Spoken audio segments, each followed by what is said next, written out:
Ok, tu peux y aller. Bonsoir. Bonsoir. Good evening, everyone. We will now call the meeting to order. Madame la greffière.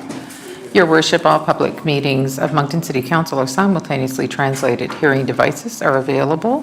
You have the right to address City Council in the official language of your choice. Meetings are also simulcast in both languages on the City of Moncton's YouTube channel and can be found on our website at moncton.ca. If you've registered with the City Clerk's office prior to the agenda deadline, 7 days before the meeting, you will be given 5 minutes for your presentations. All other public presentations will be given 2 minutes. You will receive a reminder when 1 minute is remaining. No presenter shall speak disrespectful of council, staff, or a member of the general public. The use of offensive or profane language will not be tolerated. Any breach of this guideline may result in the presenter being asked to leave the council chambers at the discretion of the chair. Service d'interprétation simultanée est offert durant nos réunions.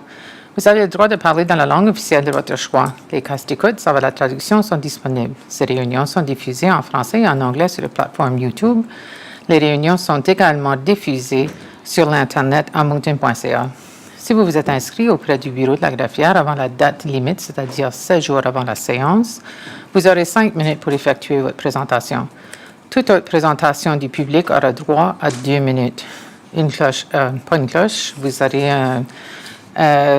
juste en arrière, il y aura un qui va vous dire à 1 minute que vous avez 1 minute de reste. S'il vous plaît, notez, aucun présentateur ne devra manquer de respect lorsqu'il parlera du grand conseil, d'un membre du personnel ou du grand public.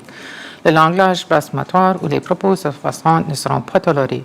Le président ou la présidente pourra demander à tout présentateur qui enfreint ces directives de quitter la salle du conseil. Merci, Madame la greffière. Nous avons un ordre du jour. Are there any changes to the agenda? No, there are no changes. So I need a mover and a seconder for the agenda. Conseiller Légère, conseillère Leblanc. Donc, any questions? No, pas de questions. So we have a show of hands, right, for the vote? So, levée de main.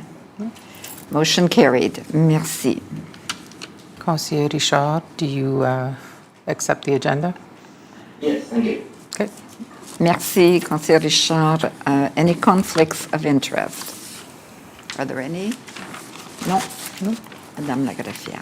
We have the minutes of the meeting of April 22nd and May 5th available for approval. So could I have a mover and a seconder for the minutes, please? Conseiller Kingston and Conseiller Steves. So we will, any questions on this? No? So we will do a manual vote. Conseiller Bourgeois. Oh, Conseiller Bourgeois. Merci, Madame la maire. C'est juste un point très trivial. Les minutes de 22 avril 2025, à la page 3, il y a une liste de conditions pour le projet 1010, puis à mi-chemin, ça dit L, comme on le liste au numéro, c'est des lettres. L et M, ça semble comme si qu'il manque quelque chose à M, mais je pense que c'est plutôt une faute de frappe. S'il manque quelque chose, il faudrait qu'on le corrigerait, sinon corriger la faute de frappe. Oui, je vous avise via courriel. C'est correct si j'avise le conseil. Oui, C'était ok. juste une faute de frappe. OK. Mais il n'y a rien qui manque. Pas que j'ai vu, là, mais je regardais juste pour faire sûr. C'est beau. On peut les remettre à la réunion du 18 août, si vous voulez. It's the will of council. C'est OK, je peux le faire par courriel. OK. Merci, Conseiller Bourgeois. Donc, on passe au vote, c'est ça? Est-ce que c'est manuel? Manuel, oui. Manuel. So show of hand again for the vote. All in favor for the minutes? C'est beau. Motion carried. The first item for business today before council is encroachment agreement for 22 Church Street. And the motion before council is that Moncton City Council authorize the City of Moncton to enter into an encroachment agreement with 725360 New Brunswick, Inc., the registered owner of the property located at 22 Church Street and designated by Service New Brunswick parcel identifier number PID 705399605 to allow subject to allow, subject to terms and conditions outlined in the encroachment agreement, the installation and encroachment of one 0.8 meter square non-illuminated projecting sign south at Second Pillar over the city-owned sidewalk and street light right-of-way, and that the deputy mayor and the clerk be authorized to execute the encroachment agreement and affix the corporate seal of the city of Moncton thereto. Merci, Madame la greffière. Could I have a mover and a seconder, Conseiller Crossman and Conseillère Leblanc? Are there any questions? Any questions? No? So we will go to an electronic vote.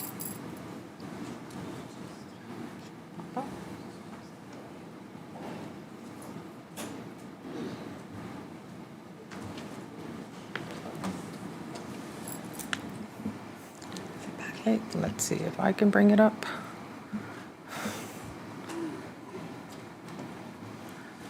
Maybe we can do a manual vote this time. So we will do manual vote then. All in favor, raise your hands. C'est beau. Motion carried. Okay. Next are public presentations, exposés du public. And the first up this evening, le premier, c'est une présentation, une mise à jour de la Fondation des Amis de l'hôpital de Moncton. France Leblanc, la présidente et directrice générale, est ici pour nous donner un aperçu. Bonsoir, France. Bonsoir. Merci encore pour l'accueil. Thank you again for the warm welcome. I'll present in English, but if there's questions, I'm happy to answer in French. I'm also joined by my colleague Marc Beliveau, Director of Donor Major Gifts. So we're here really to just provide you an update of the scope of the Friends of the Moncton Hospital Foundation and maybe some reorientation that we will do in the near future. So the Friends of the Moncton Hospital, our mandate is to inspire communities to transform healthcare and change lives. So our vehicle is philanthropy, but really our mission is to help advance healthcare in the Moncton area and adjacent areas as well. This year, we are celebrating 60 years of philanthropy. So this is our first donation in 1965 by the Nurses Auxiliary.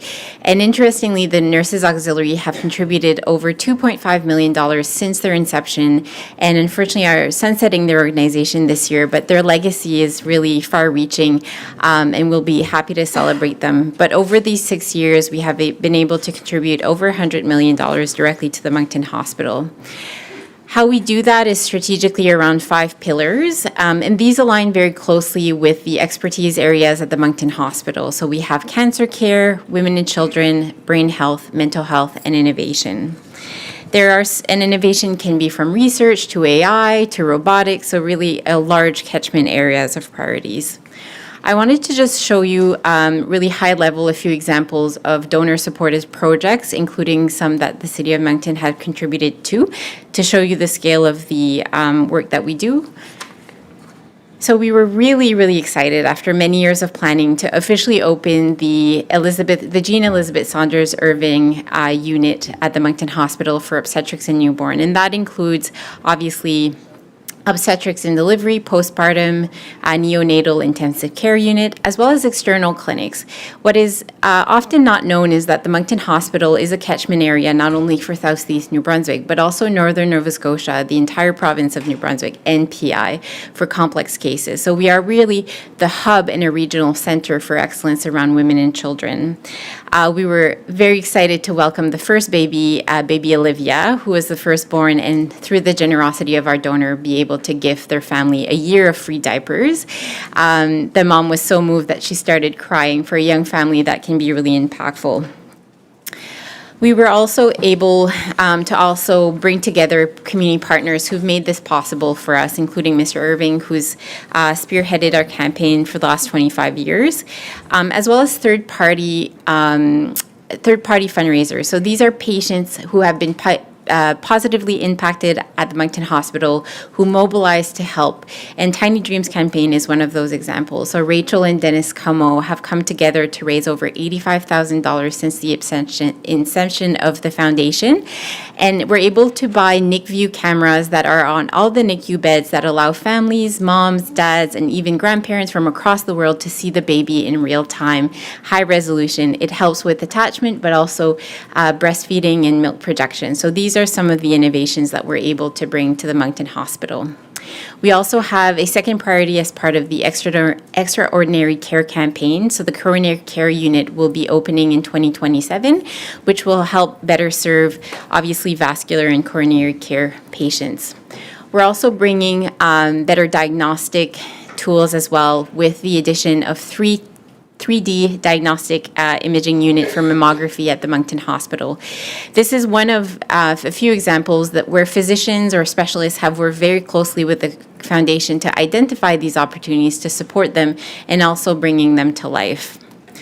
Another example of these are deep brain stimulation. So deep brain stimulation was a partnership between Dr. Ella Liu, which is one of our neurosurgeons at the Moncton Hospital, and Canada renowned, who recognized the value of deep brain stimulation for Parkinson patient and other movement disorders, approached the foundation, and we worked together to make this possible, the first in Atlantic Canada. And I will say, for those with Parkinson, it is life-changing, going from full symptomology, no talking, barely walking, to full function is really life-changing. We're giving back these patients their life, and also supporting research that comes with it. Bannon House is the final that I want to cover. Through conversations with oncology, we recognize the need for more non-medical support for people who are diagnosed with cancer. The Bannon House, once renovated, will allow for providing at no cost support for patients, but also families, and that is expected to open later on this year. So our objective is obviously not to meet the standard of care, but also to help advance the standard of care. Our hope as the Moncton Hospital grows into the community, we'll also be able to support that growth, and excited to do so in partnership with municipalities.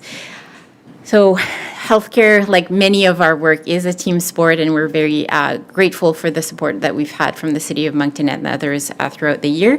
And if you have any questions, I'd love to entertain them. Wow, right on the dot. Merci beaucoup, France. On va entendre les deux présentations. Okay, perfect. Et on posera les questions après. Merci. Merci. The next presentation is a 2025-2026 season update for Le Théâtre Capitale Theatre, Inc., and it's Kim Rayworth is here to give us that update. Bonsoir, Kim. Bon après-midi tout le monde. Merci beaucoup de l'invitation. Guy-Luc, tu vas sur l'écran. Voilà.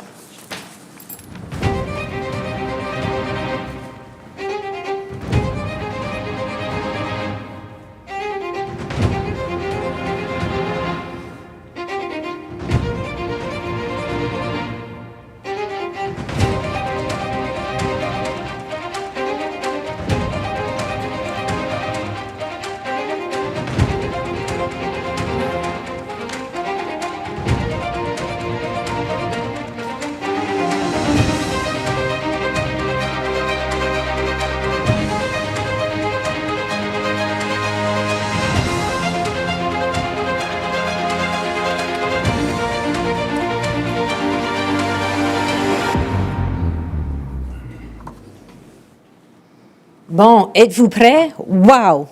So ça, c'est juste un petit aperçu de l'année qui vient juste de se dérouler. That's just a very brief recap of some of the incredible artists that we had the pleasure to welcome last season. Il y a eu tellement beaucoup de moments forts, des beaux souvenirs. You saw some images there of our 8th musical production, The Addams Family. I can confirm we've signed the deal for next year's major winter musical that we'll be presenting in partnership with Tuda Musica. I cannot tell you what it is right now, but watch for the show announcements and information around Remembrance Day. So quickly, you saw a flash up there on that clip that was prepared by Guy-Luc Thériault, who's the newest member of our team. Geneviève Maltais est là aussi, notre directrice de communication et la directrice adjointe. You saw there's some feedback shared in our post-show survey comments. It's very important for us to get a sense of how the audience and visitors appreciate an experience at the Capitol. So we really dive into that feedback. We keep prices low as a not-for-profit. We really want to make sure everyone feels welcomed. C'est nos précieux bénévoles qui font partie de cette réception et cet accueil qui est tellement important. We've even designed and crafted a mascot, Kevin. He's named as an inspiration for my personal dog, not Kevin Siliker, although he is very warm and welcoming as well. So it's really important for the community to feel it has access to our facility. We offer discounted and waived rents for certain community groups and not-for-profits. Our Theatre Academy mostly runs those access partnerships with dozens of organizations in the community. We're in the middle of our summer drama camps right now, and we offer year-round classes as well through the building that we manage at the corner of Church and Alma Streets. So we just announced our new season. This is the programming that you see under this colorful banner.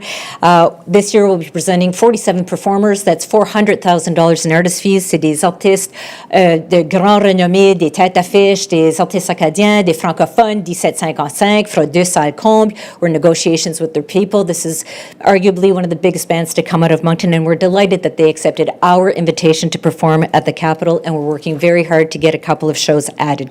So I quickly mentioned Kevin the mascot, but it's just one example of how we strive to achieve the first in our strategic goals, which is to be a leader in advancing inclusion and diversity.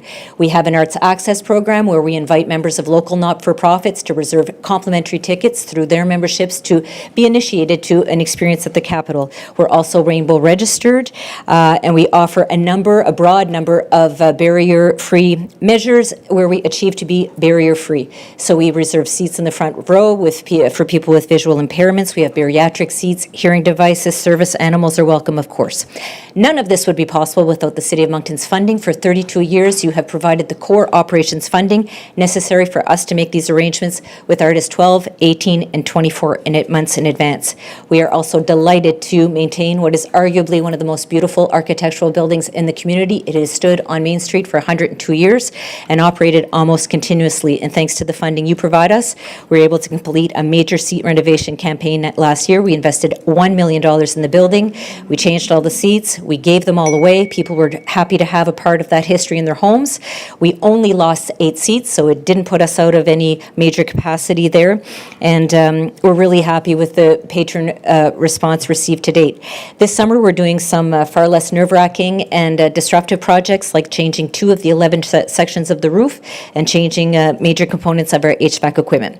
So thanks again to you all for your annual campaign capital contribution, which we match to other sources of public funding, our own capital improvement fee that we apply to every ticket. And before I let you go, I really want to thank Councillor Edgett for her great engagement and participation in the board. I'd like to thank your municipal appointments, Jolene Bernard, who served as our treasurer for since 2015, Bridget Kenny, Tina Smith, Julie Chasson, and Barb Quigley. And I'd also really like to thank the city staff that every time we call, I see Conrad, Hélène, many members of your team are very responsive to making sure that our operations needs are met, especially when it concerns Seymour Street, public safety, any concerns we have, they answer the phone, and they're very helpful. Wow. Merci. I have lots more to say, but, respecting your blinking red lights there. Merci beaucoup, Kim. Est-ce qu'il y a des questions pour nos présentateurs? Conseillère Edgett. Merci, Madame la Mairesse. Merci, Kim. Thank you for a great presentation. I think you covered a lot of good points. I think one of the things I'd like you to maybe talk a little bit more on is the inclusive aspect of what we do at the Capitol Theatre. And I'd like you to talk about that for sure. I'm really glad you mentioned the fact that you are maintaining this very old heritage building in downtown Moncton. I think that's so important and a very important part of our Board of Governors to recognize that important responsibility that we have. And the fact that we're fixing the roof now is very, very important. So please talk about a little more about the inclusion, like the programming that we're talking about here. It's not every show that makes money. There's a reason for that. Maybe you could explain that. And I'd like you to talk a little bit about governance, too. A strong organization can be really evaluated by its governance. And I'd like you to speak about that, please. Well, just firstly, on the inclusion measures or the accessibility points that we have into not only our programming, we're also mindful that it can be very difficult for community organizations to present an event at a state-of-the-art historic venue that has 782 seats. So it can be difficult for an organization to put on an event and hope to make money or even break even. So we have certain supports for that. We also receive donations from individuals that go to support our access program. So I mentioned it so quickly that there are hundreds and hundreds of members of the community that are able to attend programming at the Capitol, events, live performances for free. They access those tickets through their memberships. We have great relationships with many organizations. I could try to name them all, but there are dozens of them where they work hard with their members to create opportunities to enjoy live performing arts. It can really change someone's life to feel a part of a beautiful organization that is, yes, well-run and well-maintained, but it really is a welcoming space. When you are greeted at the front door by a volunteer, someone takes you to your seat, pays attention to your feedback following the event, I think that there's a lot that goes into making people feel welcome. So people being the patrons or community users, we work with the local schools. There are many times throughout the year where we offer discounted or waived rent when we can permit it, so that other groups can have access to our building. We want to be the community's gathering space in the downtown where we have played that role for 102 years. So that is really, really critical to us, that everyone feels that they belong there. We are really mindful to hearing anyone's issues, like a barrier experiencing a live performance. There was a patron, a mother, that said to us, it's great that you have these different programs, you have wheelchair seats, but my daughter is visually impaired, and if she cannot sit close to the stage, she can't have a full experience. So we said, well, that's a problem we can solve. We'll reserve seats in the front row, and on your honor, and no one abuses it, people reserve seats in the front row when they need that. So we're always looking to create access points for people like that. And again, we work with dozens of organizations where we're looking to meet their needs while having them be a part of our organization. Maintaining the building can have its challenges. When the building was built in 1922, it succumbed to a major fire in 1926. Well, when it was rebuilt, it was not rebuilt to be a performing arts center with 700 places. It was built for the projection of silent movies, and to adapt that space over the last 100 years has definitely brought challenges. And I think that in 1993, when people renovated the building, they did so with such care and with such attention. And it's joyful work. It can be challenging, but it's something that we take so seriously. And again, with the contribution that the city gives us, there are great public funds there where we continue to invest. And since the building was reopened in 93, we've invested about another $7 million. So last year's project was huge, and it was the biggest one in a fiscal. But to have invested a further $7 million in the last 32 years, I think is really something we should all be very proud of. And the building is in really great shape and requires the constant maintenance. In the summer that we're doing roofs, and no one's super fired up about spending $500,000 on that, but it is necessary and critical to protect our operations. So, and then just back to what you asked about governance, the Capitol is really well served by 14 members of the board. 6 are your appointees. The city of Dieppe and Riverview both appoint 2. One of each of those are councillors, and then the board self-appoints 4 other members. And they meet monthly. They oversee our budget, which is now $3.2 million. 10 years ago when I started, the budget was $1.2 million. So we have seen incredible growth in the last 10 years. It is as a result of a number of things. We are programming more, we are presenting annual winter musicals, and we've developed an incredible relationship with our membership. Last year we had 2,000 households that were members, that had access, that had pre-sales, that enjoyed the benefits of buying early, maybe buying out $17.55 the minute it went on sale. So there are those opportunities there that have created growth for the organization, and that growth has been supported and diligently managed by the board of directors, which is a very dedicated group of people. And one of the most vibrant committees of the board that I'd like to really highlight is the Facilities Management Committee. We call it the House Committee, and they oversee that budget of capital investment that this year will be $500,000. We're waiting on a funding announcement, hopefully for an application we've submitted to the federal government, where we'll see another almost $1 million next year. So that House Committee, the Facilities Management Committee, is always looking at the sustainability of the equipment, facilities, and the protection of the building, really. So we're well served by that committee. We've got a great finance committee. Jean-Paul? There's 3 or 4 active committees of the board there that are really at the service of the organization and keep our feet to the fire. Thank you very much. Merci. Conseiller Kingston. Thank you, Madame Adès. Kim, I have a small request. 2 more nights with 1755. At least, Can you find 2 more dates there? we're Talk to the working on band. it. We do. But if It you was- look at our calendar, we're Well, very busy. it was amazing how quickly it sold out for those of us all of us who followed notre gang dans les années 70, on a vécu avec 1755. It would be a great, I can't get in now, but it's great to would add another night.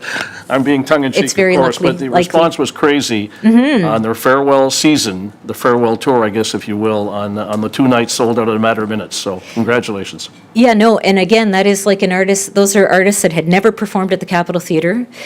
We met with them today, actually, where Roland Gauvin shared with us that it was Marc Chouinard that made their first booking for them nearly 50 years ago. So, and it's incredible that they've never performed at the Capitol Theatre. They're a group that everyone has loved seeing in beer gardens and festivals, and a lot of people remember the Colisée in 94, but they'd never played the Capitol. So it was our programming director who's done this work since 2009, Yolande Robichaud. She said, I'm going to reach out to them and see if they want to play in the Capitol. We said, oh, okay, if you think that's a good idea. We thought it was a good idea, but we had no idea that it would be so important at this time in the band's career, that it will be their last public performance on October 11th. But yes, we're working very hard to find at least a couple more dates in our very busy fall. Yes, thank you very much, Kim, for that. Merci beaucoup. Thank you, Madame Adès. Thank you, Kim. Merci, conseiller Kingston. Conseiller Richard. Merci, Mme Astelio. Merci d'être là. Je m'excuse de ne pas être là. J'ai pas vraiment de questions pour toi.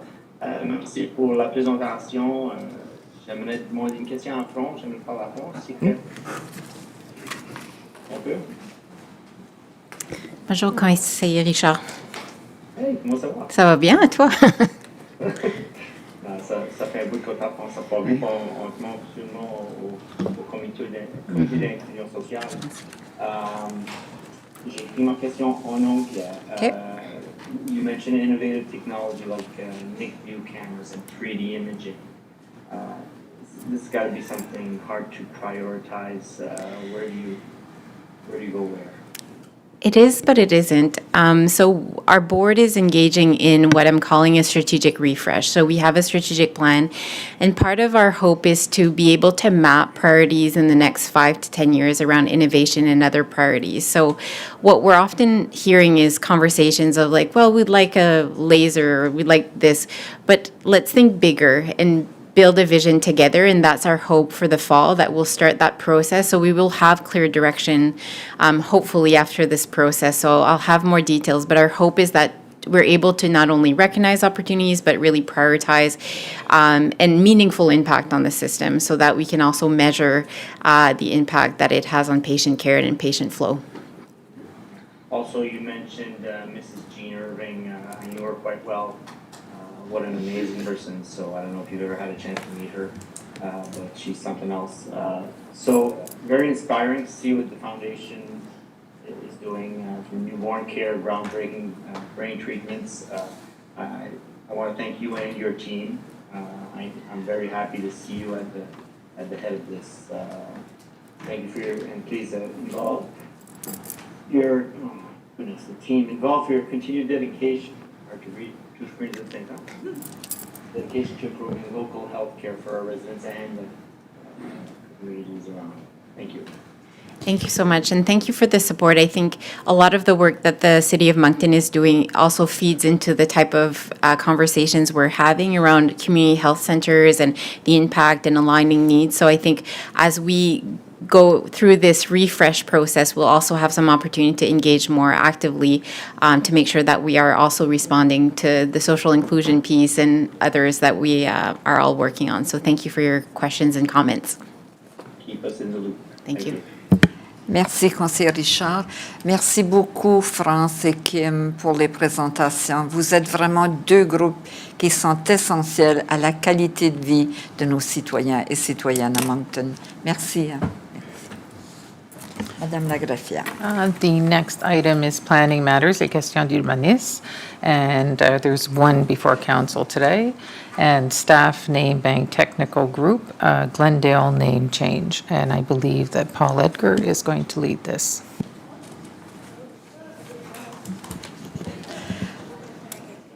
Bonsoir. Bonsoir.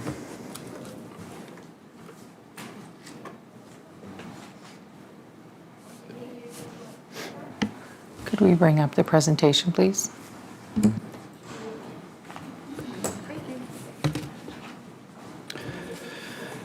Good afternoon, Deputy Mayor and members of Council. As a follow-up to the October 28th, 2024 Committee of the Whole meeting and the subsequent Public Council meeting on November 4th, the Staff Bank Technical Group, I'm just going to call it Technical Group from here, is presenting its further findings on the street naming confusion between Glendalee and Glendale Crescents.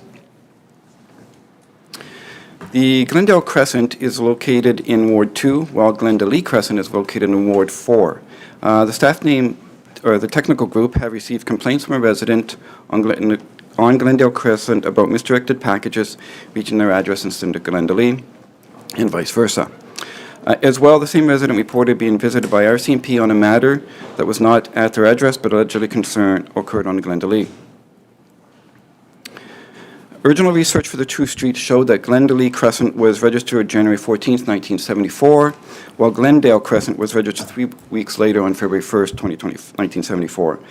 Glendalee Crescent has 14 residents, where Glendale has 19. Following the Committee of the Whole meeting in October, the developer of Valhalla Estates contacted City Council to explain that Glendalee Crescent was named after a spouse, Miss Glendalee Steeves. In November, Council postponed the decision on the renaming until administration could further review with emergency services and determine if any misdirected calls have occurred.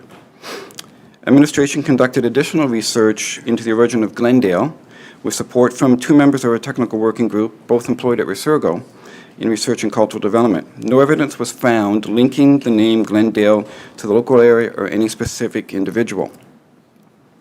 As well as administration contacted NB911 to gather further information on calls placed to them and if any resulted in misdirection. They conducted a records review back to 2007 and could find no reports of emergency services responding to incorrect addresses. While there have been no reports of misdirected emergency services, either of these 2 streets, it is not to say that this could not happen in the future. NB911 indicated the names are very close and could create issues moving forward and recommends that one of the street names be changed. Changing just one of the names would significantly enhance the effectiveness of the 911 services and improve navigational clarity, ensuring that emergency responders can quickly and accurately locate those in need. When considering the naming of streets, due to a similarity in sound to another, priority is generally given to the street with the longest historical presence. Additional factors include the number of residents on each street, the street's cultural or historical significance to the community, and any legacy associated with the family that originally developed it. At this time, the Staff Name Bank Technical Group is looking for council support in renaming one of the crescents so the process with those residents may start. To expedite the process, we are also asking for council to assent to the name chosen by the majority of residents and to forego the option of allowing residents to suggest a name of their choosing, as this is felt that it would slow the process down and create more issues with emergency services. The actual process will involve contacting each resident to explain what is occurring and conducting a poll to allow them to select one of the proposed names listed in the report. Those names are Mantra, which is French. This name celebrates the work of Gerald Leblanc, Moncton Mantra, his book, and published in 1997. Marvin is English and is named after J.A. Marvin, who started the Marvin's Biscuit Factory in 1907. The company continues operation until 1978. Terrouge is French and was the early Acadian name for Moncton. Once a name has been selected, the residents will be notified of the name change so they may change their mailing addresses. So Council Administration recommends that, given the possible impact on emergency services, that Moncton City Council approves the name change of Glendale Crescent, and that Council assent to start an expedited process for the renaming of Glendale Crescent by presenting the 3 selected names to the residents of the Crescent for their input, and that Council assents to the names selected by the majority of residents. Thank you, and I'm available for any questions. Merci beaucoup, Paul. Conseil, do you wish to move the recommendation? No, I'd like to do an alternate if I could. Yes, go ahead, Councillor Barber. So I would like to move alternative number 2, monitor the situation with emergency services for a period of 1 year. If issues arise during the time which would warrant changes to the street's name, the name bank technical group, the report, I would like to change that report back to council. I would like to say that you would go ahead and change the name of Glendale and just leave Glenda Lee as it is now. So what I'm really saying is, for 1 year, we're going to monitor this, because what is happening is, this goes, 911 has gone back to, or emergency services has gone back to 2007. One guy gets a package. I don't know if we want to change all the residents on 1 Street 14. And, I've been around this old block for a long time myself and bumped around with old police cars, and I've never gone to Glenda Lee, where it's supposed to be Glenda Dale. So I think that, we can keep everybody happy, but if there is a situation that arises, then Glenda Lee will stay the way it is, but Glenda Dale will then, but we should monitor it for a year to see what happens. I so move. Thank you, Councillor Butler. Councillor Radja, do you wish to second that? I do. Okay, perfect, thank you. Did you wish to speak? No? No, No, c'est bon. Any questions on this? There are none. Oh, Councillor Léger. Yeah. Thank you. I'm just curious, so they both happen to be crescents. And if one of them had been a road versus a crescent, would the same thing have happened? I mean, both have different postal codes. I'm just curious. They are very, very, very similar. They are very, according to 911, they said it likely could have occurred at any time. It's been 51 years that these two have been in place, but they said change in the street extension would not help. Would not help. That's their opinion. And then maybe my question, if we go with option 2, what happens, and maybe it won't be to you, but I guess maybe to legal, is what happens in terms of our responsibility waiting a year, and should something happen, then what? We are poised to make a decision that could avoid any confusion this evening, if we wish, or we can wait another year, which is fine, but what happens if something does occur in that year? Go ahead. Is it? Yes, I'm on. Okay, thank you, Deputy Mayor. Thank you, Councillor Léger. I think the council report form addresses that question, where if there is a liability to the city, obviously, if there is something where the city was advised that 911 services had recommended the changes. So I wouldn't go in further details in that, because I think it's still advice that would require. So if there's legal liability to the city, why is it an alternative that we should consider? Are we not putting the city at risk by doing that, and putting ourselves at risk, who are being asked to make the decision?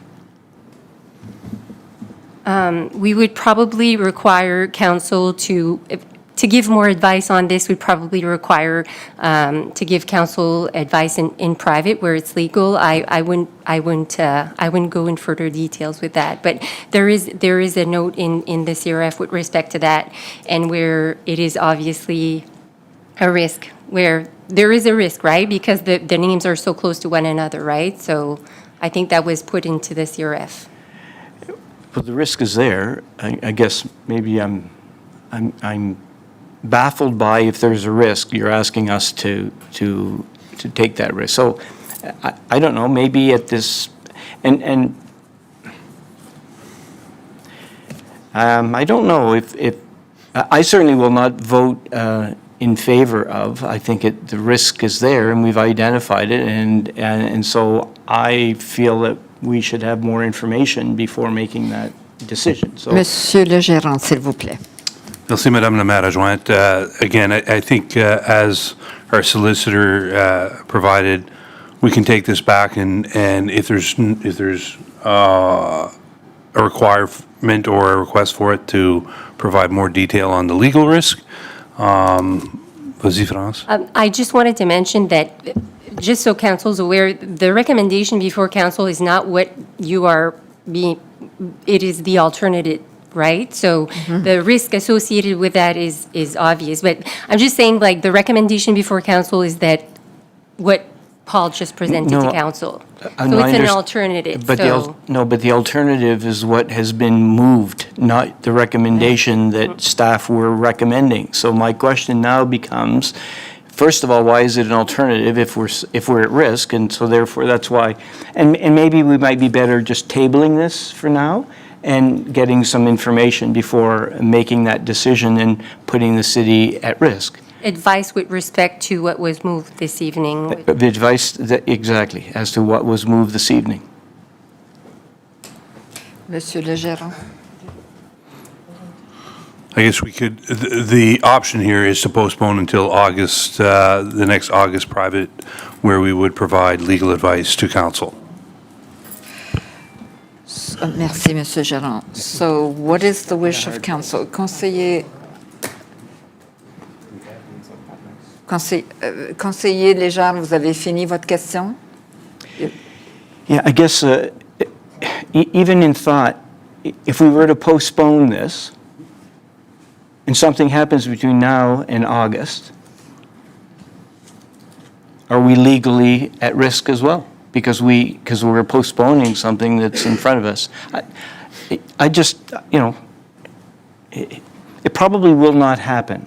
However, when there is, liability that is there, I would think that we should be more cautious. Or at least that's how I feel. So I don't know if perhaps we take a chance and postpone, but that's a decision that council have to make.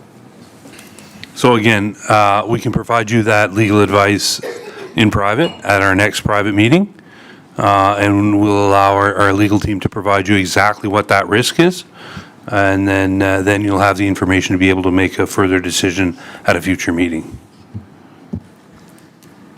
Merci, Monsieur Gérard. Conseiller Bourgeois. Merci beaucoup, Madame la maire. Je sais que les gens de Glendale sont peut-être fâchés avec moi, mais je ne peux pas appuyer la résolution. I strongly believe that the city could be placing itself in a position of potential liability if it does not follow NB 911's recommendation and if an incident were to occur. Merci. Merci, Conseiller Bourgeois. Any other comments? Conseiller Butler.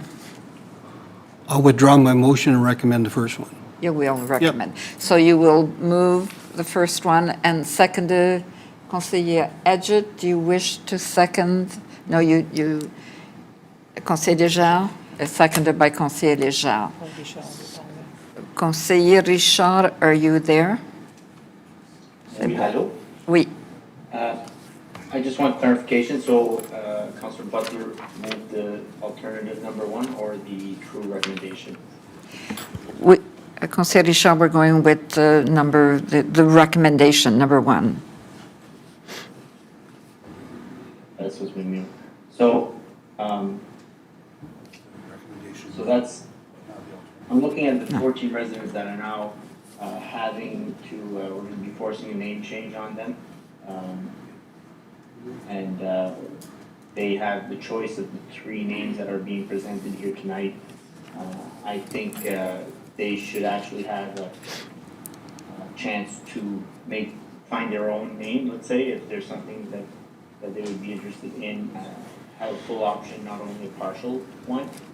So I would like to amend that motion and add after, it says their input, with an option to suggest another name if an explanation is included with the new name, and if no new names with explanations are brought forward, then it continues that council assents to. So, merci, Conseiller Richard. So that's, you want to amend the motion, right?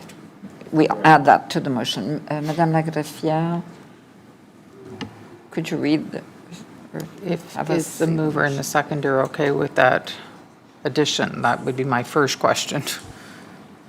Yeah, thank you, Madam Mayor. No, I wouldn't be interested in that. And the reason why is that we'd be postponing this forever for them 14 people to try to come up with a name. I think that's what we have a name bank for. If we have three names, select one, we'll make it there. I mean, there's so many possibilities. This could be, if everybody's trying to get this done, and why I changed back was the regards to the possibility of some kind of legal assessment put on council. You know, if we put this off and let people keep trying to select a name, we'll be here forever, so. So anyway, I will go along with what the recommendation is. Thank you. Thank you. Merci, Conseiller Richard. So I moved the amendment. Is there anybody is there a second? Is that the way we're going? So does someone want to second Conseiller Richard's amendment? Conseiller Bourgeois. So how do we proceed for the vote on this? So we will vote on.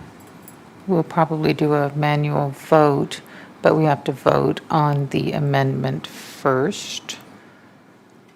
Just the wording of the amendment. So can And you show us the motion that we will be voting on? Just 1 second.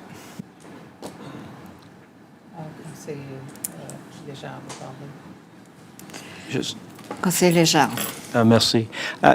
Just like some clarification, in the council report form, you mentioned, or it's mentioned, administration is also recommending council forego the option of allowing residents to suggest a name of their choosing, as this would delay the process and could create issues with emergency services. Correct.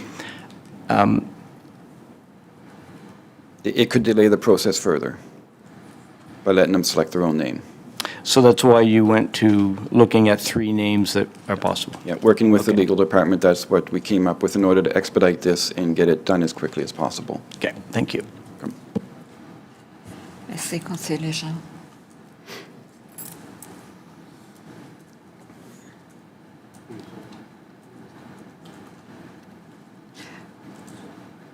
We are waiting for the motion.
Conseiller Richard, peux-tu voir ce qui est sur l'écran? No? Encore. Kyle, is there any way that Councillor Richard will be able to see the screen behind me?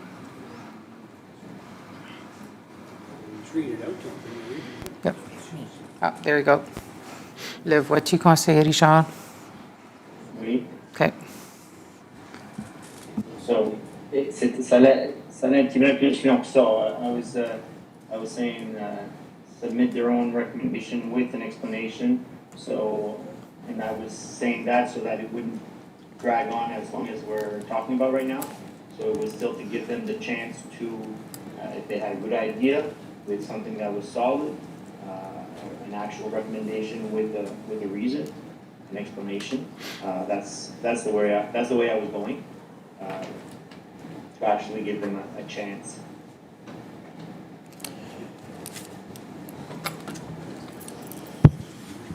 And then you continued what I had explained as well, the sense that council assents whatever the rest of the recommendation is. This would be the amendment. This would be the amendment, then we would vote on the full motion as amended. So this is the amended.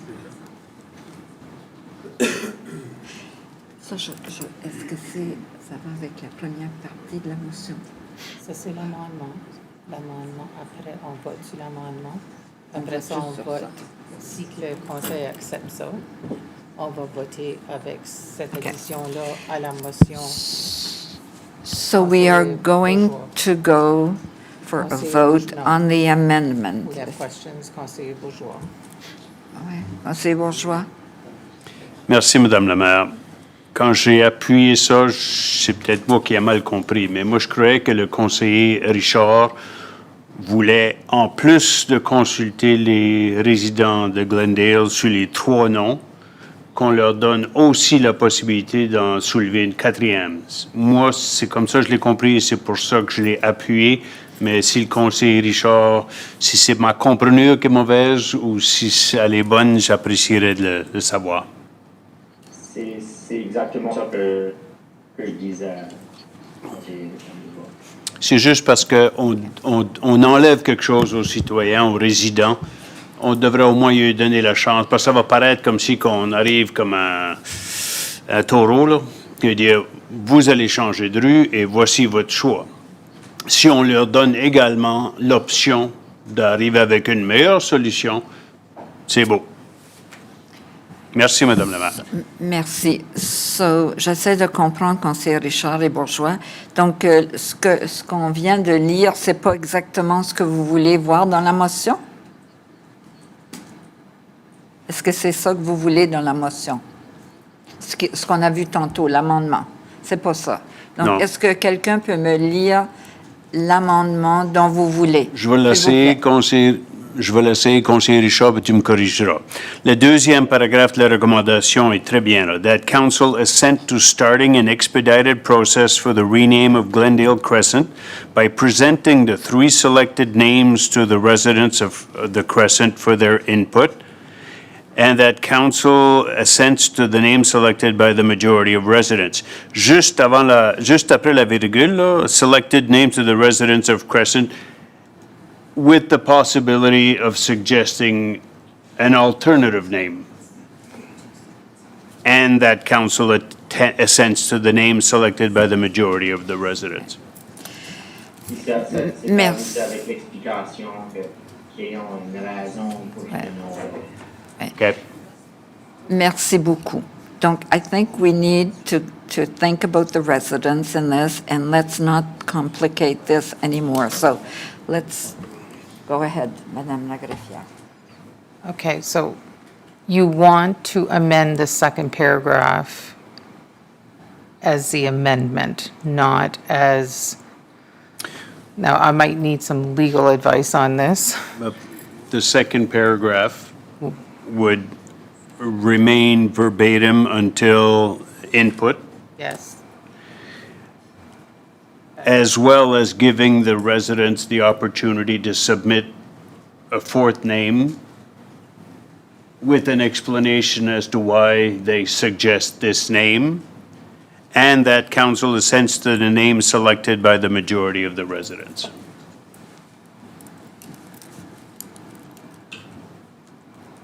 Good to go?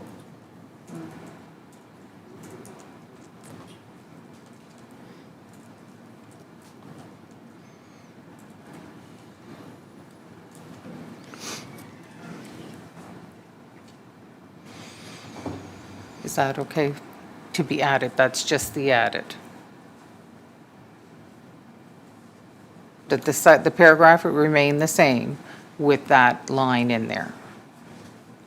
So it would read that council assent to starting an expedited process for the renaming of Glendale Crescent by presenting the 3 selected names to the residents of the Crescent for their input as well. And furthermore, that council directs the residents to submit their name recommendations with an explanation as to why they suggest this name, and that council assents to the name selected by the majority of the residents.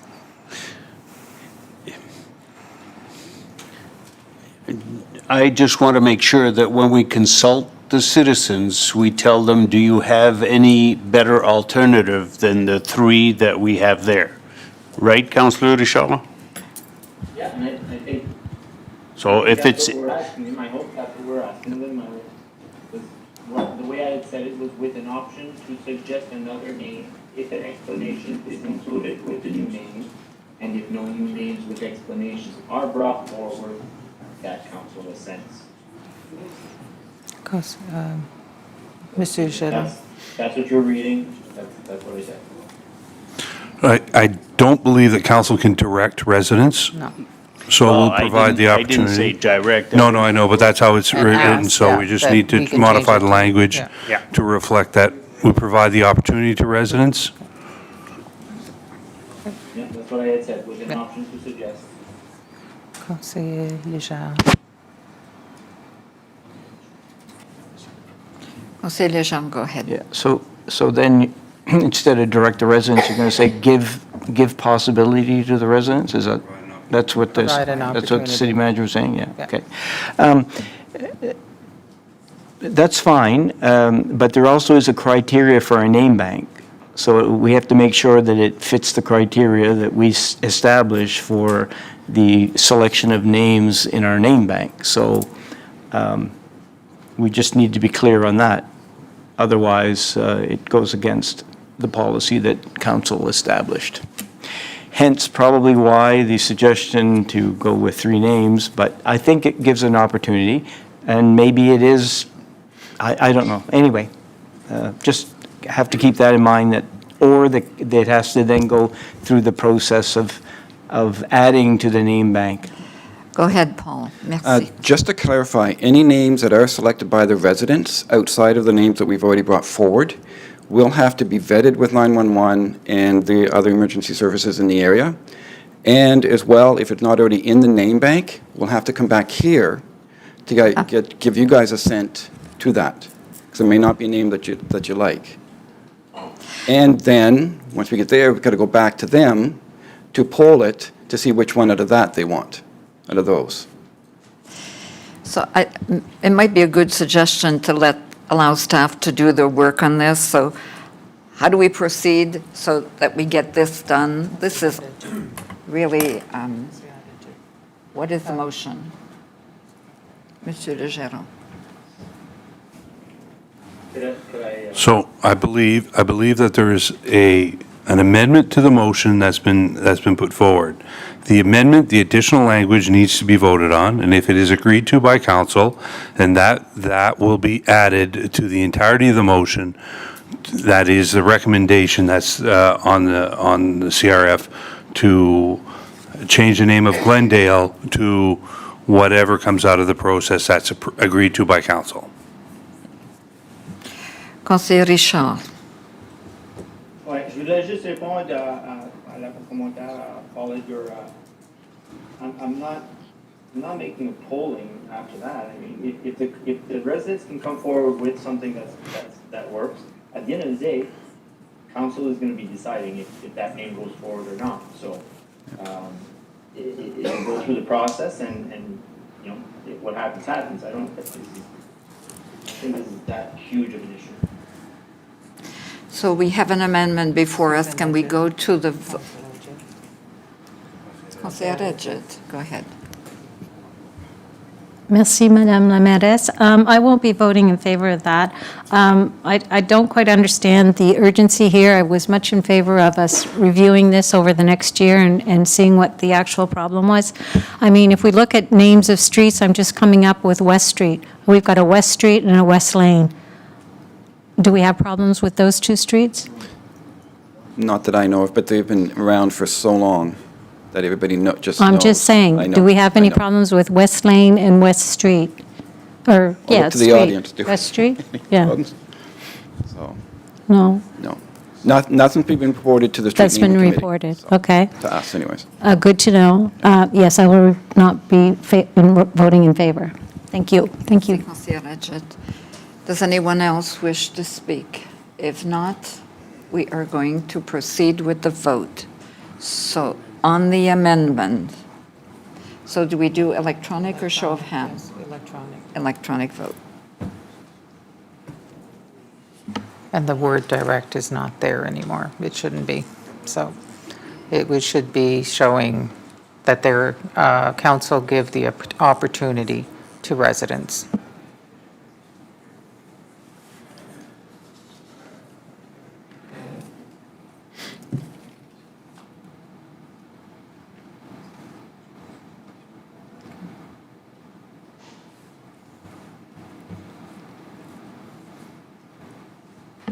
Can we see the results? Motion fails. Motion fails. The amendment fails. So the amendment has failed. So we go back to the original. We will now go to the original recommendation. So do we do an electronic vote on this? Yep, she's setting it up, I believe. There you go.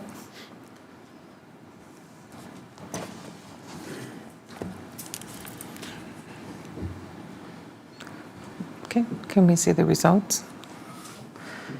2 nay votes, Councillor Richard and Councillor Edgett. So motion carried. Merci. Thank you. Madame Lagarde. Next, oops, sorry. Matas, Councillor Butler. I just want, Councillor I'm sorry. Butler. I just wanted to make sure that Mr. Steves knows that the street will be staying the same, Glenda Lee, so you'll have no more worries about that street, that crescent up there. Thank you very much. Right there. Thank you, Glenda Lee. Love the name. Thank you. The next item before council is statements by member of council, les exposés des membres du conseil. Conseiller Bourgeois. Are there any statements, Conseiller Conseiller Bourgeois? Merci beaucoup, Madame la Maire. In a few minutes, Council will adopt a policy on religious symbols. Council made its initial decision in November 2023 based on false information provided by a leading member of Council who told us that she had consulted with the Jewish community and that the community was okay Conseiller, with point this. of order, Conseiller Bourgeois. We don't want to go back. Whatever happened was happened. We are going to proceed with what's in front of us this evening. So we will move with the motion that is before us. This is statements, right? Wait a minute. I'm not allowed to make the statement I want? Go ahead.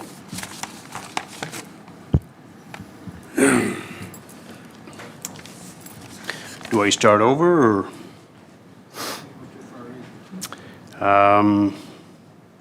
And that the community, the Jewish community, was okay with the city removing the menorah from in front of City Hall. In fact, the Jewish representative opposed the removal of the menorah, and he clearly communicated this to her. He confirmed it during my chat with him a few days later. I can't share details because what she told council was communicated during a private meeting, but I have the transcript of her words. Had our leading member of council reported the Jewish community's opinion correctly, I am convinced that the majority of council would not have made the initial decision to remove the menorah. I just wanted to share this with our citizens, and especially those who belong to the Jewish community, to whom I offer my most sincere apology for the hurt that was caused by our initial decision, because I want to assure you that the majority of council had no intention of removing the menorah or the Christian manger, but was swayed to support their removal based on false information by one member. I believe that council would have adopted the policy on religious symbols before us in a few minutes, much earlier, and that we would have avoided the controversy and the horrible reputation given to our city in the aftermath of our initial decision, if not for that misinformation. Merci, Madame la Maire. Merci, Conseiller Bourgeois. Madame Laclafia. Next would be reports and recommendations from committees and private meetings, les rapports et recommandations des comités et réunions à huis clos. This evening, there are 2 recommendations coming out of the Committee of the Whole meeting of July 7th, 2025. The first is that Moncton City Council approved the encampment response policy for the City of Moncton. The background on this is this policy outlines the City of Moncton's framework for responding to identified encampments guided by principles of respect, compassion, and collaboration. Recognizing the complex nature of homelessness, the policy prioritizes connecting individuals with appropriate supports and pathways to stable housing. It emphasizes a coordinated, multi-agency approach involving collaboration between city departments, including community service, RCMP, and community policing, community partner agencies, and individuals experiencing homelessness. The goal is to ensure a balanced response that upholds public safety while addressing the needs and dignity of vulnerable populations. Merci, Madame la greffière. Could I have a mover? Conseiller and a Léger. seconder? Conseiller Léger, Conseiller Bourgeois, do you wish to second the motion? No? Conseiller Butler, merci. So on the questions, Conseiller Bourgeois, did you wish to ask a question? No? No? C'est beau. Okay. No questions? We will go to the vote. It's electronic.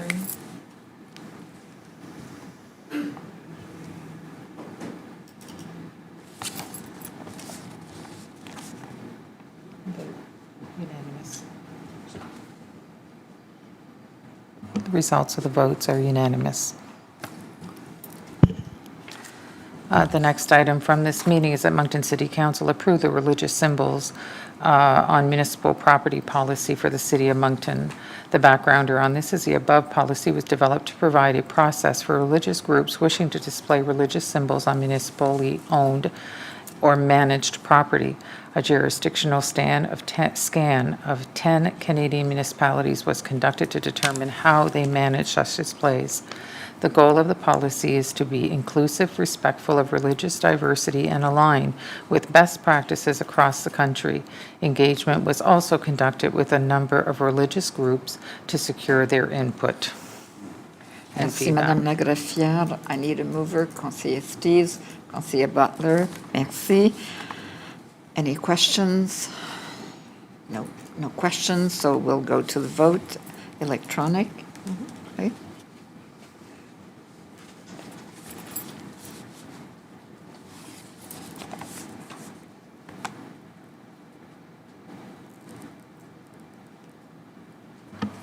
The vote is unanimous. Okay.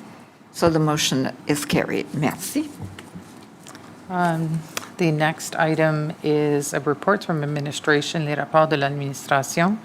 And this evening, there is one before council. There's a presentation of fire services review, and I believe that Chief Landry is going to introduce our consultant and the item. Bonsoir, Monsieur Landry. Bonsoir, Madame la mairesse adjointe, membre du conseil.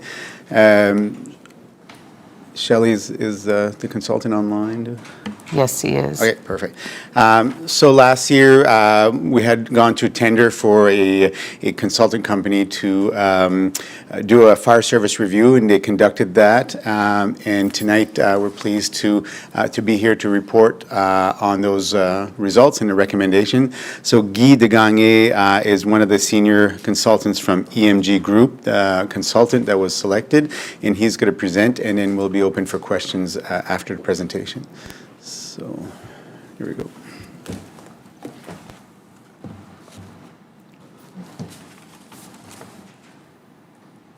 Okay, well, hello everyone. Can you hear me? Are we okay to start? Yes. Yes, mairesse adjointe, membre du conseil. My name is Guy Degagné. I'm a consultant with the Emergency Management Group, and as identified by the Fire Chief Landry, I'm here just to give you an overview of the reports, the Fire Service Review report that we have done on behalf of the City of Moncton. The next slide, please.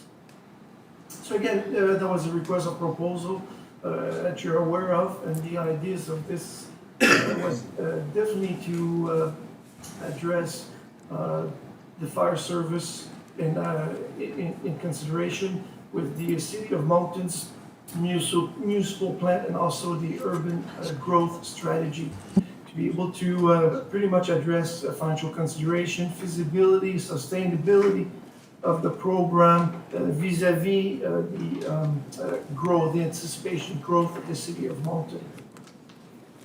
Next slide, please. So in this project, emergency management, we had the project sponsor, which was the vice president of the company, Lau Kwan. He sends his regrets for health reasons. Lacroix cannot join us today. We had the administrative support from ENG, and also we worked with Response Pro for the GIS section or portion of this analysis, which was about the fire station optimization or location optimization. So Response Pro is it's a project with ENG and the University of York in Ontario, where the engineering group devised a web-based software to be able to do evaluation of fire service productivity or performance, stations, location performance, and also individual and simultaneous relationship of all the stations if there's more than one station as part of the fire department. So on this, I was the project lead. Again, I'm based in Ontario, in the Ottawa area. I'm retired Assistant Deputy Fire Marshal for the province of Ontario. I have 32 years of service with the province of Ontario in policing and also in the fire protection services, where the last 13 years I was the principal of the Ontario Fire College and responsible for accreditation or certification for the province of Ontario. Before I retired, I assisted in writing the legislation where firefighters in Ontario are now mandated to be trained. As part of the project, we had also Greg Ankyo, another consultant, who's the retired fire chief of the town of, or the city of Thunder Bay. And also we had Everett Cook, who's the current fire chief of St. Albert in Alberta. So that's the team that we had with a tremendous amount of experience to be able to cover all the different aspects and all the different facets of the fire service, to look at gaps and to see what recommendations or what elements of improvement of efficiency, effectiveness that we can propose during this fire service review. Next slide, please. So a focus that comes pretty much from the request for proposal was the geographic information system, a standard of cover, building inventory, which is the part of the report is fire station location optimization. Also the fire protection services, all aspects of the fire services, aspect of suppression activities, aspect of training activities, aspect of fire prevention activities, public education activities, administrations of the service. We also look at the station location. We did feasibility and impact studies. We look at medical response and looked at the prevention, as I said, here, the three divisions of the Moncton Fire Service. We did look at all this in aspects that everything that we do is evidence-based, and it's also based on best practices and different standards. And we'll talk about this. Next slide, please.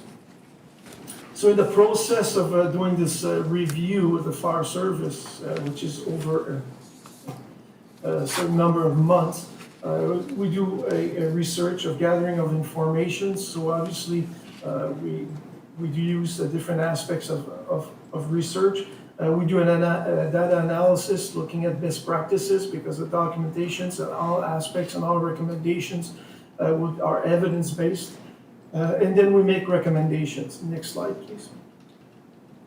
When we look at the data gathering, we did canvass the community. We had a community survey, we had a staff survey, and we also had council surveys. We also spoke with department heads, senior management, and also for the fires, the Moncton Fire Department. Also looked at the Office of the Fire Marshals of New Brunswick, look at some of their bulletins and informations. Community surveys, we had 132 members that responded to the surveys. The staff, we had 43 staff that responded to the surveys. And the council members, we had 3 members of the council that responded to the surveys. So generally speaking, we had a respectable response rates for the different surveys that assisted us also in doing our analysis. Next slide, please. Again, in the data analysis aspect of it is that with all the information that we've gathered, we also then use, it's evidence-based, and we use some of the information. So if we use the National Fire Protection Association standard, for instance, we use standard 1710 regarding operation and deployment of career fire services. We use also the standard called 1730, which is, again, operations and deployment of a fire prevention divisions. We also use a standard, for instance, 1401, which is a recommended practice for fire service training, reports, and record management. We also did a SWOT analysis with meeting with your senior staff, which is regarding the strengths, weaknesses, opportunity, and threat for the fire service for our analysis. We also met with senior members of your financial sections at the city of Moncton to be able to discuss aspects of budgets, operating budgets, capital budgets. So we reviewed all different elements, revenue generations practices. We looked at all that to be able to do our analysis. We also looked at the fire underwriter surveys. There was a survey or an analysis that was done already for the city of Moncton. We also looked at their documentation, their reports. And obviously, we look at municipal standards and regulations. As I mentioned, we looked also at your municipal plan and your urban growth strategy to make sure that we looked at anticipated growth and how we can do a review of the fire service based on the anticipated growth for the town of Moncton. And again, all this is based also on other best practices, depending on the sections, the area that we looked at. We make sure that we look at industry's best practices. Next slide, please. So as a result of the analysis and of the process of evaluating all aspects of the composition of a fire service, which is governance, administration, fire prevention, fire stations, facilities, training, equipment, apparatus. We also look at emergency operations because it's the fourth element often with the fire service that is related, emergency management, and knowing that your fire chief is also the emergency management coordinators. We looked at this, and we also look at communication, dispatching, overall communication systems, health and wellness. All these aspects are elements that we looked at. Looking at in its entirety, a comprehensive review of the fire service, EMG generated 64 recommendations in the 337-page document that have been submitted to the city and to the fire department. Of these recommendations, we have some that are operational recommendations and some that are strategic recommendations. So operational recommendations usually are short-term recommendation that can mostly be addressed at low cost, that can be addressed by staff, that can address that are operational in nature, that can be addressed by staff. Other recommendations are strategic. Often there will be a large or financial investment and also requirements of council approval. So these are the recommendations, and I won't go through all the 64 recommendations. We're just going to look at some of the elements, and then we'll just concentrate on some operational recommendations that are highly prioritized and also strategic recommendations that are prioritized. Next slide, please.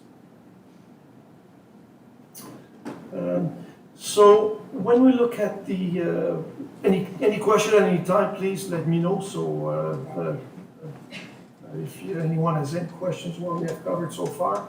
Otherwise, I'll just move on to some of the recommendations. The overview, when we look at overview, generally speaking, let's say at the 30,000 feet level, when we look at it, some of the recommendations that we made, operational recommendations, is the bylaws. I know that you have your bylaw H621, which is a bylaw related to the fire protection services for the city of Moncton. Where we looked at it is we looked at the bylaws and to make sure that elements of the bylaws talks about aspects of prevention, aspects of fire burning, some aspect of the fire service.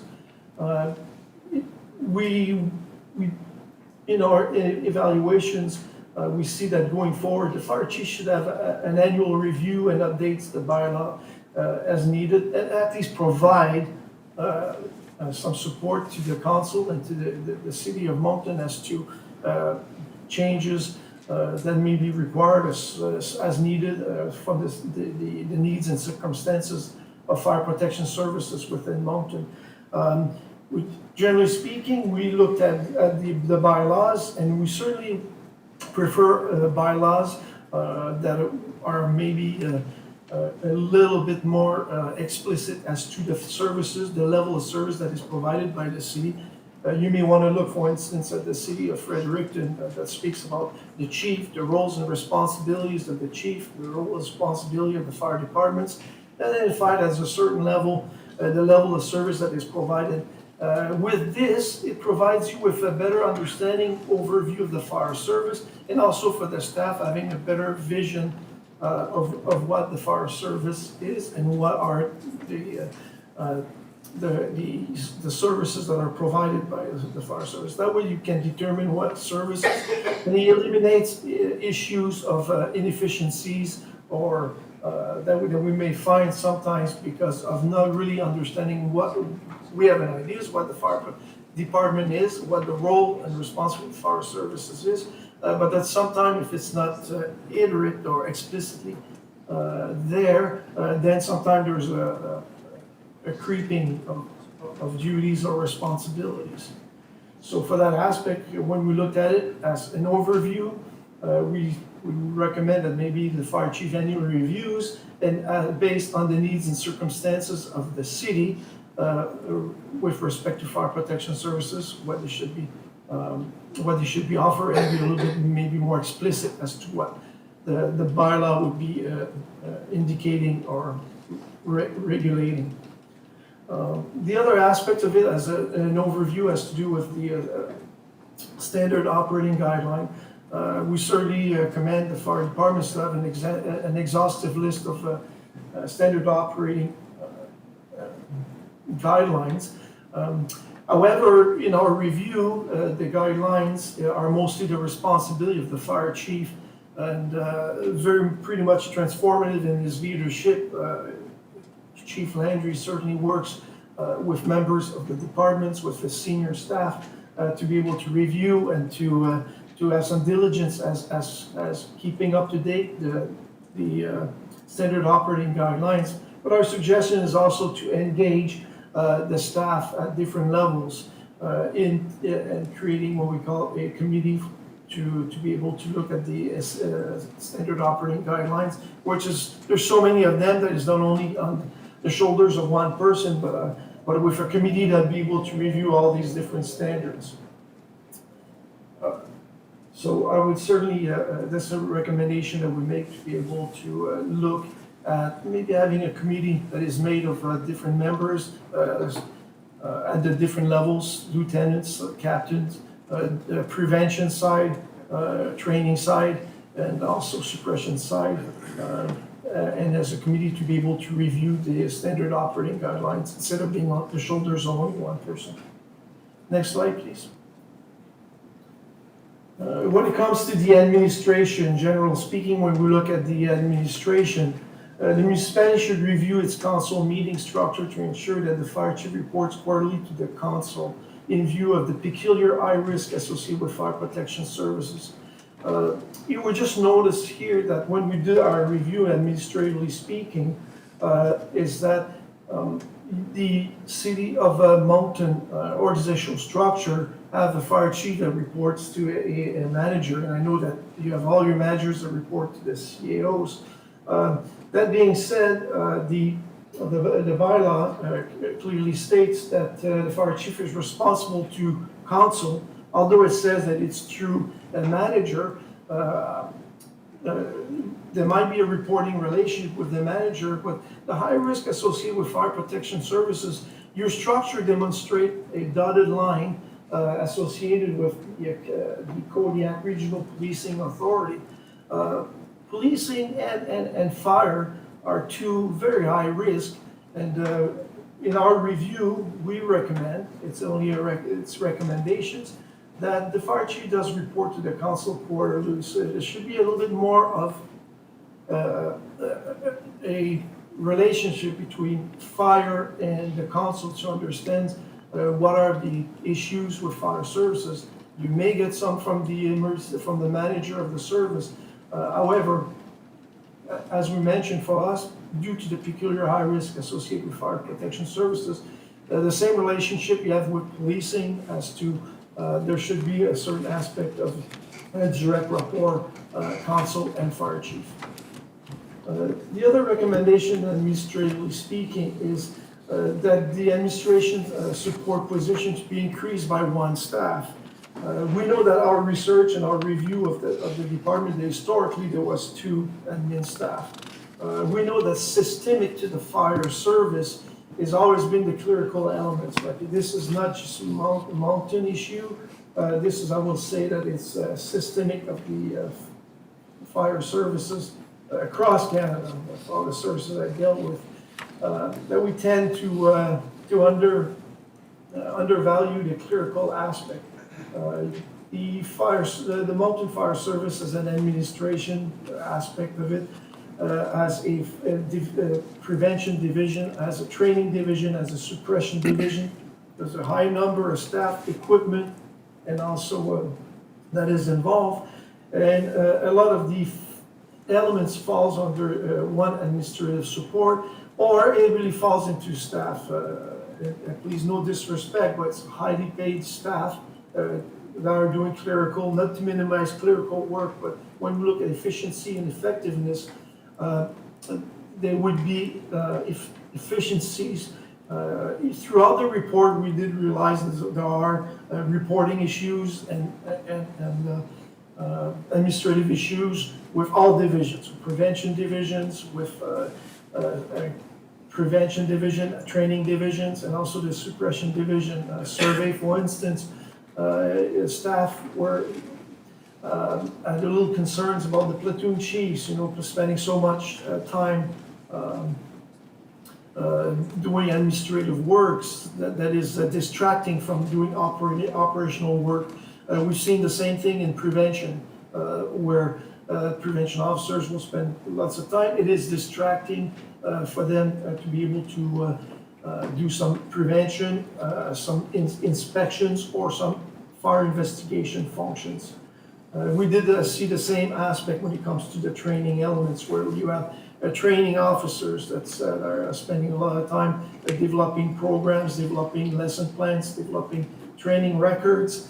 And then we see, generally speaking, we'll talk about that on all these different aspects. We talk about record management system, which could be easily improved by having support, a clerical support. So we certainly suggest that one element to be looked at is to be able to have consideration to an administrative support staff.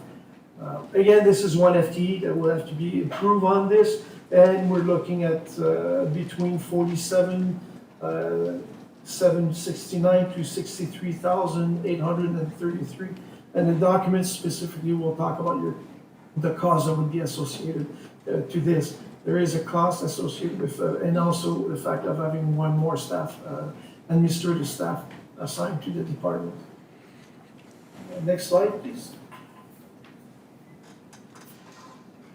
When we looked at the Division of Fire Prevention and Public Education side of it, one of the recommendations, looking at the departments, is that we should investigate expanding the information technology on fire prevention division specific software. And again, that's the old aspects of the clerical elements, where most of the reports, more of the information is manually. So when we did our research and we gathered the information, some of the information we could gather, some of the information was harder to retrieve from the different software or different methods of record keeping that is there. So I know that the fire services through the tutelage or to the leadership of the fire chief. The current fire chief is working on a new record management system or fire department system. However, we need to make sure that there is modules that are prevention modules that would be a part of this, if not a software in itself, to be able to have proper record management of inspections, to be able to facilitate the frequency schedules, also type of inspections, inspection follow-ups that is required. So on that elements, we saw some inefficiency at this level, and we recommend that we need to look at software that would assist in record management keeping of the prevention and public education. What events we attend, if we're attending any of them. And obviously that falls into the elements of by not having a good record management system, we know that public education is one area that is not as strong due for personnel maybe, and some aspects of what area that we concentrate and what is being prioritized.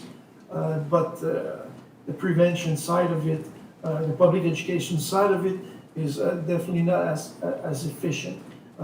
Having a software would assist in finding inefficiencies and finding where area of concentration or where we need to prioritize the exercise or the functions of fire prevention and public education. We should look also at the Moncton Fire Department to have the position of Division Chief of Fire Prevention. Again, discussing and meeting with the departments, going and doing a review, because we did a site visit and we met with staff, we visited all your divisions. Similar to your training division where you did add a division chief, having the 4 prevention officers right now, they're very autonomous and it is very hard. The fire service is a paramilitary system, it's a scalar organizational structure. Really, it's a top-down, and they all have uniforms, they all have shoulder flashes and badges, and you do understand that the authority comes and they're expecting a certain reporting system, a very transactional relationship in the fire service, being a paramilitary system. Right now, you have 4 fire prevention officers that will report directly to the deputy chief. Deputy chief that is very busy in their function, that's also as the function of the bylaw with them. So in meeting the staff and looking at the fire prevention and looking at the amount of the performance of the departments, having a division chief will certainly improve. It would improve in the fact of providing direct day-to-day supervision to the staff. It would also ensure program developments that would align with the department's strategic goals. We will also allow an oversight of the performance and accountability to the fire prevention staff right now, because they're very autonomous. So they're pretty much in a situation where they would certainly benefit from some supervisory or some oversight. The other one that we looked at as a recommendation is to add 2 fire prevention officer positions. One should be dedicated primarily to public life safety education, to the public education side, because obviously when we speak and we look at the program, there are concerted efforts to do public education. It is known from the chief down, from the deputy chief. However, we're minimum on the life safety education programs that is delivered. Why? It's because of, again, the staffing. It's not the staff performance. It is absolutely not. I'd like to just make sure that we understand that there's, in the review of the program, there's good performance of your staff, very diligent to be able to attend fire scene, fire investigations, to do fire inspections. There's a diligence to do elements. But however, when we look at the bulletin 2015-2 from the Office of the Fire Marshal, required to have fire inspection frequency schedules based on 12 months, 24 months, and 36 months, and what the priority, what type of buildings needs to be inspected. So the pressure of having to do the inspections, which we do fall short of meeting the requirements of the Office of the Fire Marshal. But the reality is that then it impacts on public and life safety education. It also impacts on fire investigation impacts. We are concentrating on high-risk inspections. We're doing a total, and we see over the years that's been a constant increase of numbers of inspections being conducted, but mostly you're doing inspection of high-risk building. And with your urban growth study that looks at mostly at intensification and also medium to high density structures, which was pretty much more having vertical instead of horizontal growth in building structure, meaning that we're looking at more high rises, low rise, medium rises. These are buildings that need to be inspected.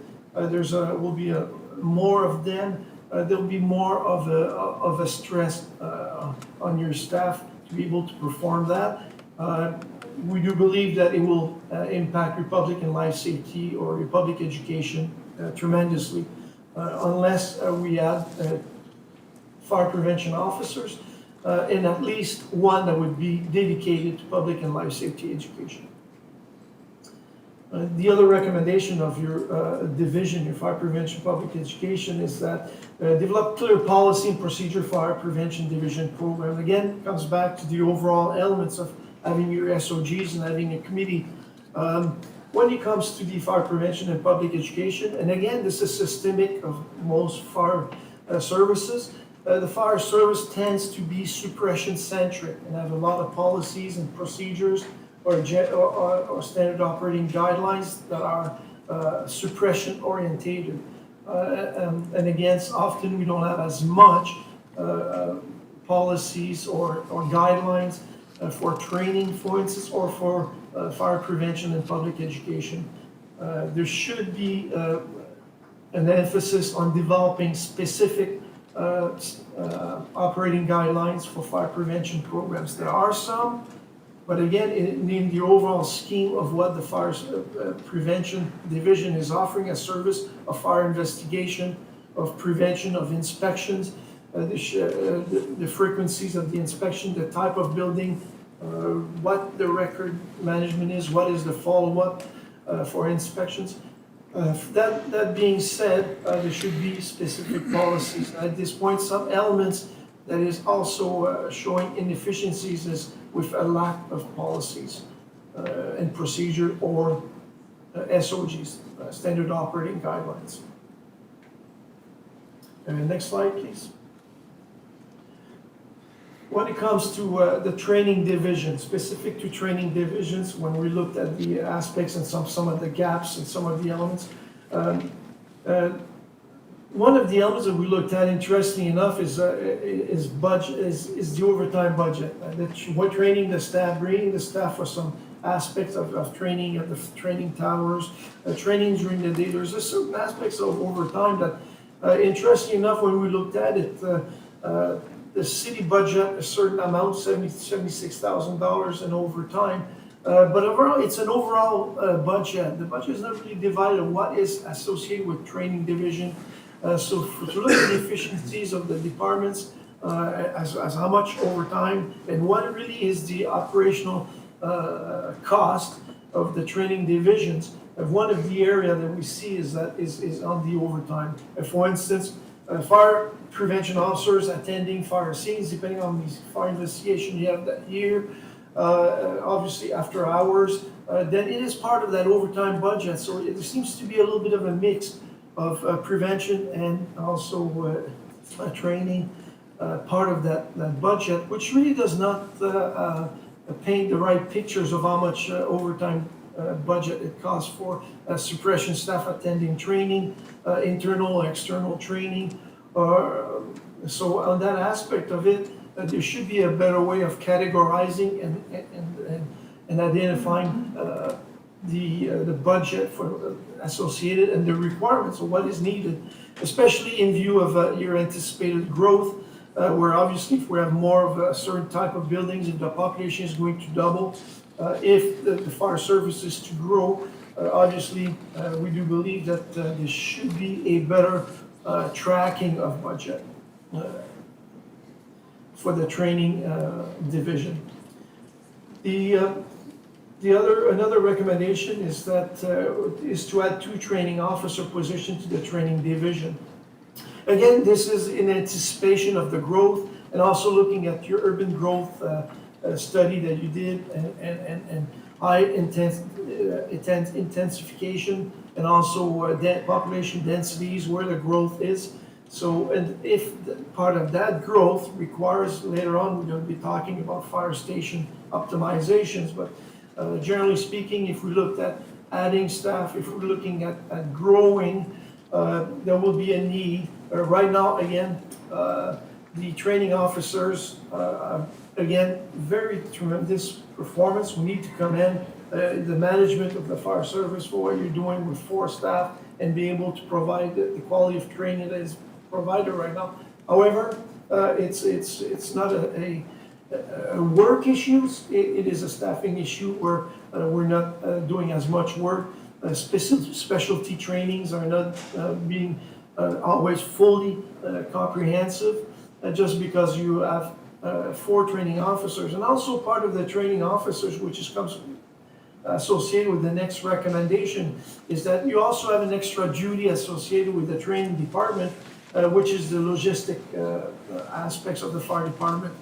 Equipment, replacement of equipment, repairs of equipment, the SCBA, the thermal imaging cameras, the hazmat equipment, so or ladders for the trucks or nozzles. All this aspect, unfortunately, falls because of where the department is set up, has fallen under the training division aspect of it.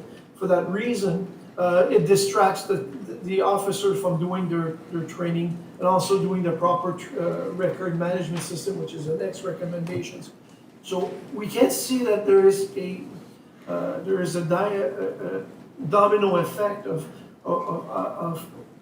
the departments of not having clerical administration, not having a record management systems, of adding functions of logistics for the department. For that reason, we recommend that there is tremendous amount of money involved in your equipment and apparatus, and to be able to manage the equipment, where the equipment is, where it's going out, when it's coming in, what equipment is required to be purchased, PPE,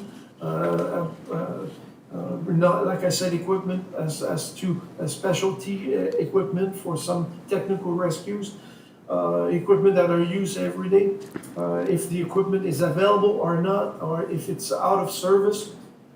There should be consideration. There's enough work there to create a position dedicated to managing the logistical needs of the departments. And finally, the learning management system. Again, another aspect is maybe has to do with the clerical aspect of it. Then that there would be maybe more of an emphasis on addressing the need of tracking and reporting. Right now, it's done very much manually.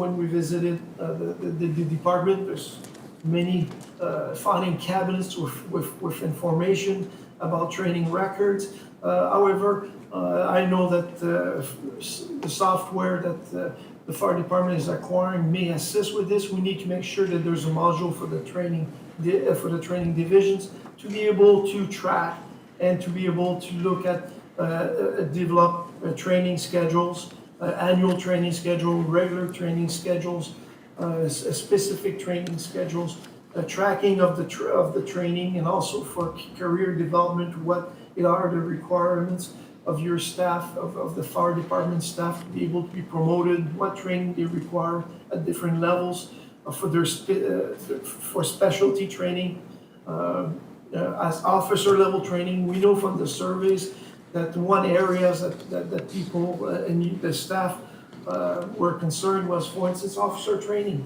Again, we spend a lot of efforts in suppression-centric training, which is mostly the everyday aspect of a firefighter training.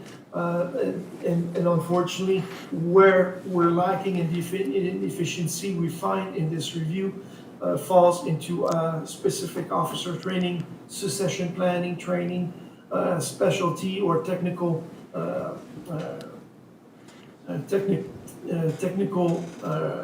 rescuer training aspects. So these are the elements that we see. So a management system would be able to identify the area, a better streamlining, a better developing a yearly or bi-yearly or tri-yearly models to make sure people are being trained. And also by increasing, it will give you a very good picture of how many staff that you require to be able to do the functions of the training efficiently. Next slide. Guy? Yes? Yeah, it's Conrad. I wonder if you could speed it up a bit. Council has some more items to discuss there, and it's already been 45 minutes, so Yes. thank you. Sorry about that. I will definitely do that. Suppression, again. So we looked at when we look at the suppression aspects, then we looked at additional of one company of aerial apparatus. So obviously we look at the functions, and we look at the anticipated growth, and especially related to intensification and also related to density. So we do believe that looking at the suppression side, there must be we recommend that the city of Moncton looks at adding 20 additional staff to accommodate for a aerial apparatus, a fourth aerial apparatus unit. One of the other recommendation is that, again, when we're going to look at the optimizations, fire service optimization, is that if there is, if we accept the recommendation that we'll talk about in the fire station location of a 6th fire station, then we do require that there should be a staff with 2 crews per shift, which will require 40 more firefighters. Again, the report provides you with the estimate cost and the implementation process of doing this. One of the aspects related to medical calls is that right now, there's about 53% of your calls that are medical related. There's also the demographic changes, the homelessness issues that is growing in different aspects, and also the growth that you're expected for your time, for your city. So then we do look at these elements. Right now, currently you're responding with some apparatus, large apparatus. There is an issue of inefficiencies with large apparatus responding to medical calls. We recommend that we use an RRV, which is a rapid response vehicle, a smaller vehicle specific for the mission, for medical call. We also, in consultation with the fire chief and also looking at sustainability and the financial aspect of the departments, the realistic aspect is to look at maybe a voluntary rotations or rotation aspects of 2 firefighters per shifts, which will be a total of 8 for 4 platoons, and 2 relief personnel that would be able to operate and to be able to provide the RRV. The beauty of the RRV is that it's also another vehicles that can be there also to assist on the fire aspect. They're firefighters, and it can assist on other calls too. Next slide. On facility apparatus and equipment, we did a fire service optimization location, looking at the stations, where they're located, looking at your growth, your anticipated growth, looking at intensification and also density aspect of it. On that aspect, when we use the GIS and we use the aspect to optimize the performance of the response time of the fire of the stations, we recommend that relocation of Brandon, St. George, and Botsford Station, and the addition of a 6th station. Again, we looked at given the situation right now of growth, and given the fact of changes in the government, changing in aspects of immigration policies aspect, depending what your growth will be, our recommendations when we looked at it is maybe to add the sixth station first, and then after that, especially because of branded stations, St. George stations, they're over 60 years old. Life expectancy of stations are about 50 years of age. And the reality is, we look at the fire stations, we do an analysis of effectiveness, efficiency of the fire station. These two fire stations fall short of being efficient and effective, and they should be replaced. The Botsford Fire Station is a newer station. However, there's a health and safety issue. There's also encroachment of the station very close to the road to a main artery. So there, and also no room for growth with anticipated growth of the city. So we should look at this. So that's why we identified these three stations, the Caledonia Station and Hildegard stations are very nice stations. In fact, Hildegard is a great station that could be a model for developments of a sixth station. The six stations will definitely require purchase of apparatus for the two working crews, so that we definitely will need to increase our number of apparatus.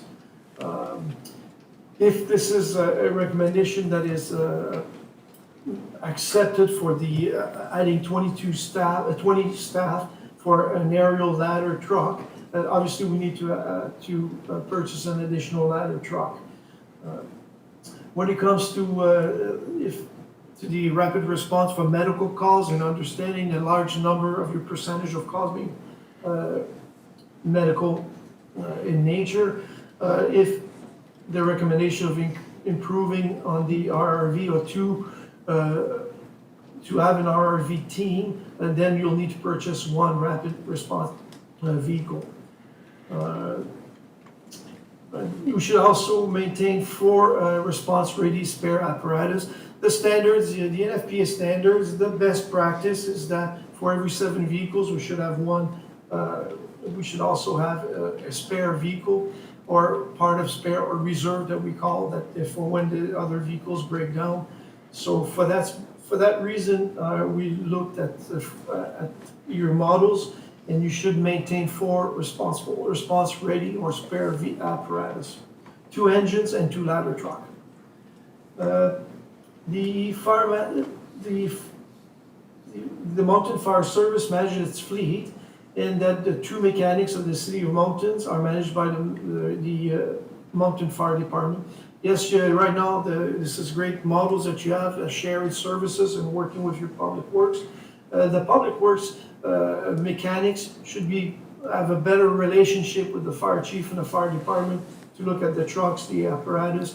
In the surveys, in meeting everyone and discussing it, there's some issue with equipments when they are being pulled out, when they are being repaired, with little or minimal notice to the fire service, or maybe to implication of what the impact it will have on the service for the city or the operation of your stations.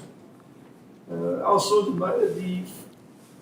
the area that you're covering and your local service district that you have, or the area outside of municipality that is not covered with fire hydrant, you should see Superior Tanker Shuttle accreditation. And that would assist the residents for their insurance purposes to reduce, and will also bring a higher standard to your fire department. Next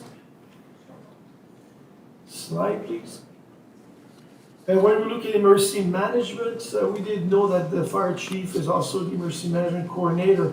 Again, it's a function that's added to the portfolio of the fire chief. So one of the recommendations is that a manager position or an emergency management coordinator position be created to support the fire chief. It could be under the fire chief again to maintain this.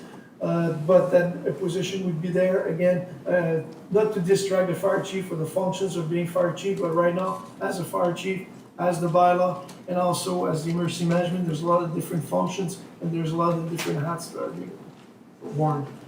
On that aspect, there could be a better communication with your neighborhood municipalities, or Riverview and Dieppe, to be able to have a joint emergency coordination center. Right now, you do have your emergency coordination center at the City Hall. There might be a possibility of joining the fire dispatch in Dieppe and being able to have more of a holistic approach to emergency management, working also in partnership with Riverview and Dieppe. And that being said, the same aspect that we noticed with the mutual aid plan is also to have a unified municipal emergency management plan, working with all the different mutual aid plans and working with Dieppe, Riverview.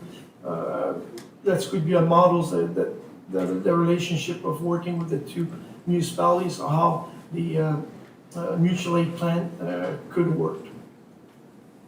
Next slide, please.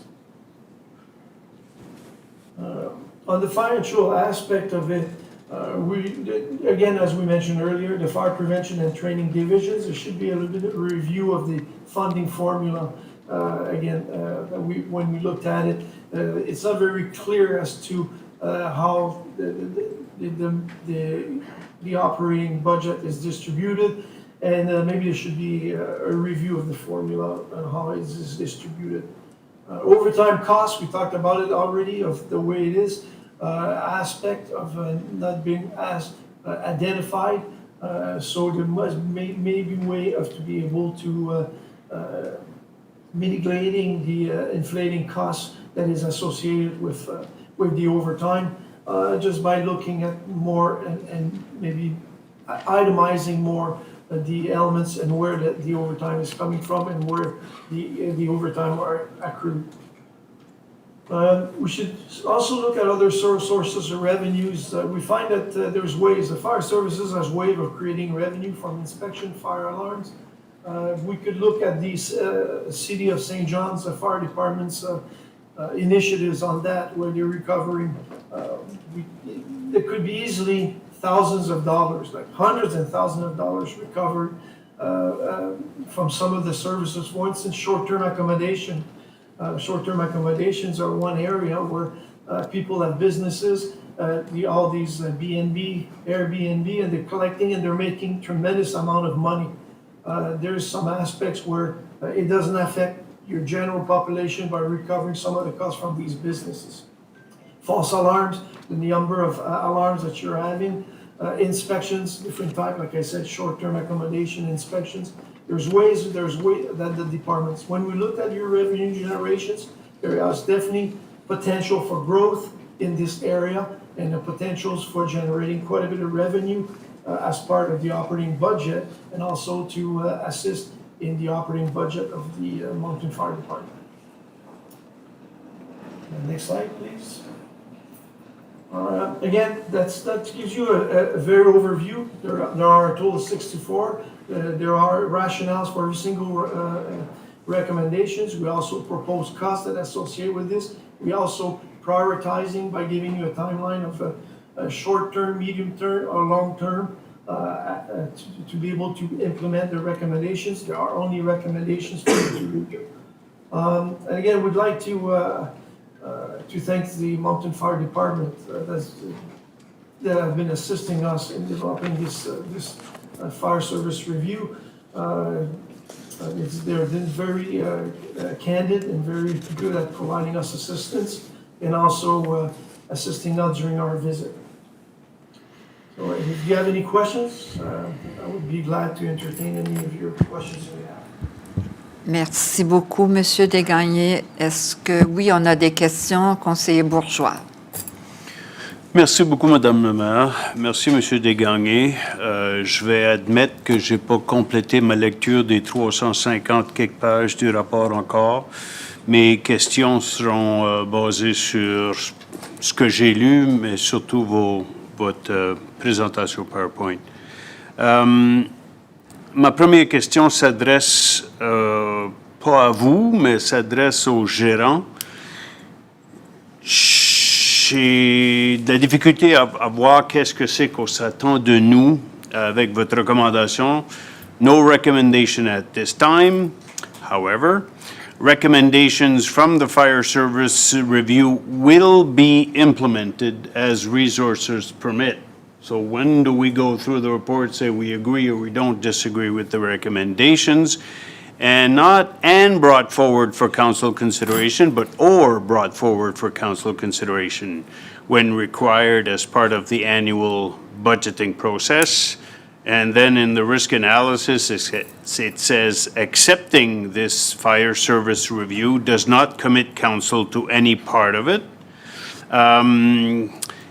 Et ma dernière question sur celle-là, sur cette première question-là, c'est que dans une des recommandations, ça dit, à l'avenir, le chef des pompiers va réviser et mettra à jour le règlement chaque année. Je suppose ça veut dire l'arrêté H621, ce qui est une responsabilité du conseil, pas une responsabilité du chef des pompiers. Ça fait, est-ce qu'on peut expliquer, clarifier qu'est-ce que c'est qu'on s'attend du conseil par rapport à ce rapport-là aujourd'hui et dans le futur par rapport à la modification de l'arrêté H621?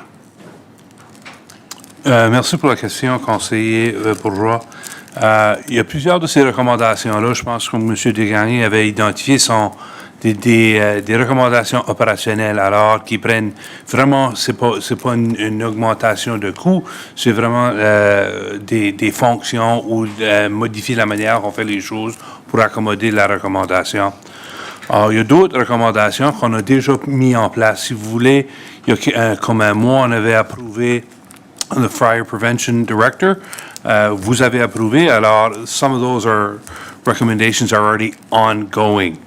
Also understanding that, as M. Desgagnés indicated, the financial implications of all these recommendations can be significant, and our finance group, as well as with the chief and the fire department, will be coming through and bringing forward some recommendations on how to address some of those recommendations, regardless if it's around the aerial apparatus or if it's around other elements such as a new fire station and so on that are being recommended. So those are, I guess, under evaluation and will be brought forward for consideration from council. So at this point in time, I think our approach was really to, as we know, it's been a long-awaited report, to bring it forward to council with the early evaluations or reflections from the chief and the team, as well as an ongoing conversation, knowing full well that those recommendations, all told, are significant. Because I think usually when we get this, these are consultant reports. And thank you very much. We usually receive them. And then I think in this case, especially, we should ask staff to come back with if it is a 15-year plan, I've read somewhere that it's an estimated cost of $200 million over 15 years. How are we going to spend $13.3 million a year on average when the budget for the whole fire is barely more than that? So I think there should be a motion that we receive the report and that we ask staff to go through it, come back to council and say, well, okay, this recommendation doesn't make sense, or this one is priority, should be done first, or that kind of game plan. Because I don't want to come to budget come end of November or whatever it is that we will discuss budget and say, well, this year we're going to do this. And then next year we're going to do that. I think we need a big game plan, an overview of where we're going to go over the next, if it's 15, 12, 20 years, whatever it is. So I'll probably make that motion at the end. My second question, là, je vous dirige ça, M. Desgagnés. Est-ce qu'il y a eu dans votre réflexion, dans votre mandat, la considération d'avoir un service d'incendie pour les 3 municipalités, afin d'éviter que, je sais pas moi, si Dieppe bâtit une station de pompiers, une caserne de pompiers à proximité de la 15, puis nous autres, on va en bâtir une à proximité de la 15, ils seraient proches ensemble pour éviter ces duplications-là? Pour répondre à votre question, les objectifs de la révision étaient pour la ville de Moncton, pour le département de Moncton. Donc, on n'a pas fait aucune analyse à savoir si il y aurait une possibilité d'amélioration ou de regarder à la fusion de différents services, de regarder à Riverview, à Dieppe et aussi à Moncton, à savoir à propos des services de protection d'incendie, s'il y aurait une amélioration ou s'il y aurait une certaine position. Ça ne faisait pas partie de nos objectifs ou de notre demande de révision. OK, merci. Prochaine question. Vous recommandez qu'on déménage 3 des casernes, y compris Botsford, qui date de peut-être 13-14 ans, je ne m'en souviens pas la date exacte. Me semble 13-14 ans, bâtir une nouvelle caserne, puis là, la déménager. Pouvez-vous nous expliquer un petit peu? Est-ce qu'on va avoir une carte? Je ne suis pas rendu là encore dans le rapport. Est-ce qu'il y aura une carte qui dira voici où est-ce que les 6 casernes vont aller et pourquoi on est obligé de déménager Botsford? Je peux comprendre les autres, sont assez vieilles, mais Botsford, 10-12 ans passés, on nous avait dit qu'on allait être bon pour au moins une génération, puis c'est pas le cas. Oui, vous avez raison. Au niveau de Brandon et de Saint-Georges, c'est une question de regarder au nombre d'années de la station. Généralement parlant, vous avez raison. Une caserne de pompiers, c'est bon pour à peu près 50 ans de service. Puis on regarde 2 de vos stations, on a dépassé ça, puis il y a certaines conditions. Quand on fait de l'analyse, on regarde au développement, puis où c'est que la croissance pour la municipalité, il y a différentes. On a fait une analyse, vous allez voir dans le rapport, dans les appendices, à la fin du document, qu'on fait une analyse sur la station. On regarde à la performance de la station. On ne fait pas une analyse d'ingénieur à savoir sur la structure ou l'intégrité de la structure du bâtiment. Par contre, on fait une analyse de la performance de la station, de la caserne de pompiers. Quand on regarde la station de Boxford, il y a des questions au niveau par exemple, au niveau de la sécurité pour les pompiers, aussi la sécurité publique. La station, de la façon qu'elle a été développée, qu'elle a été bâtie, est très très proche d'une interception d'une artère centrale de circulation.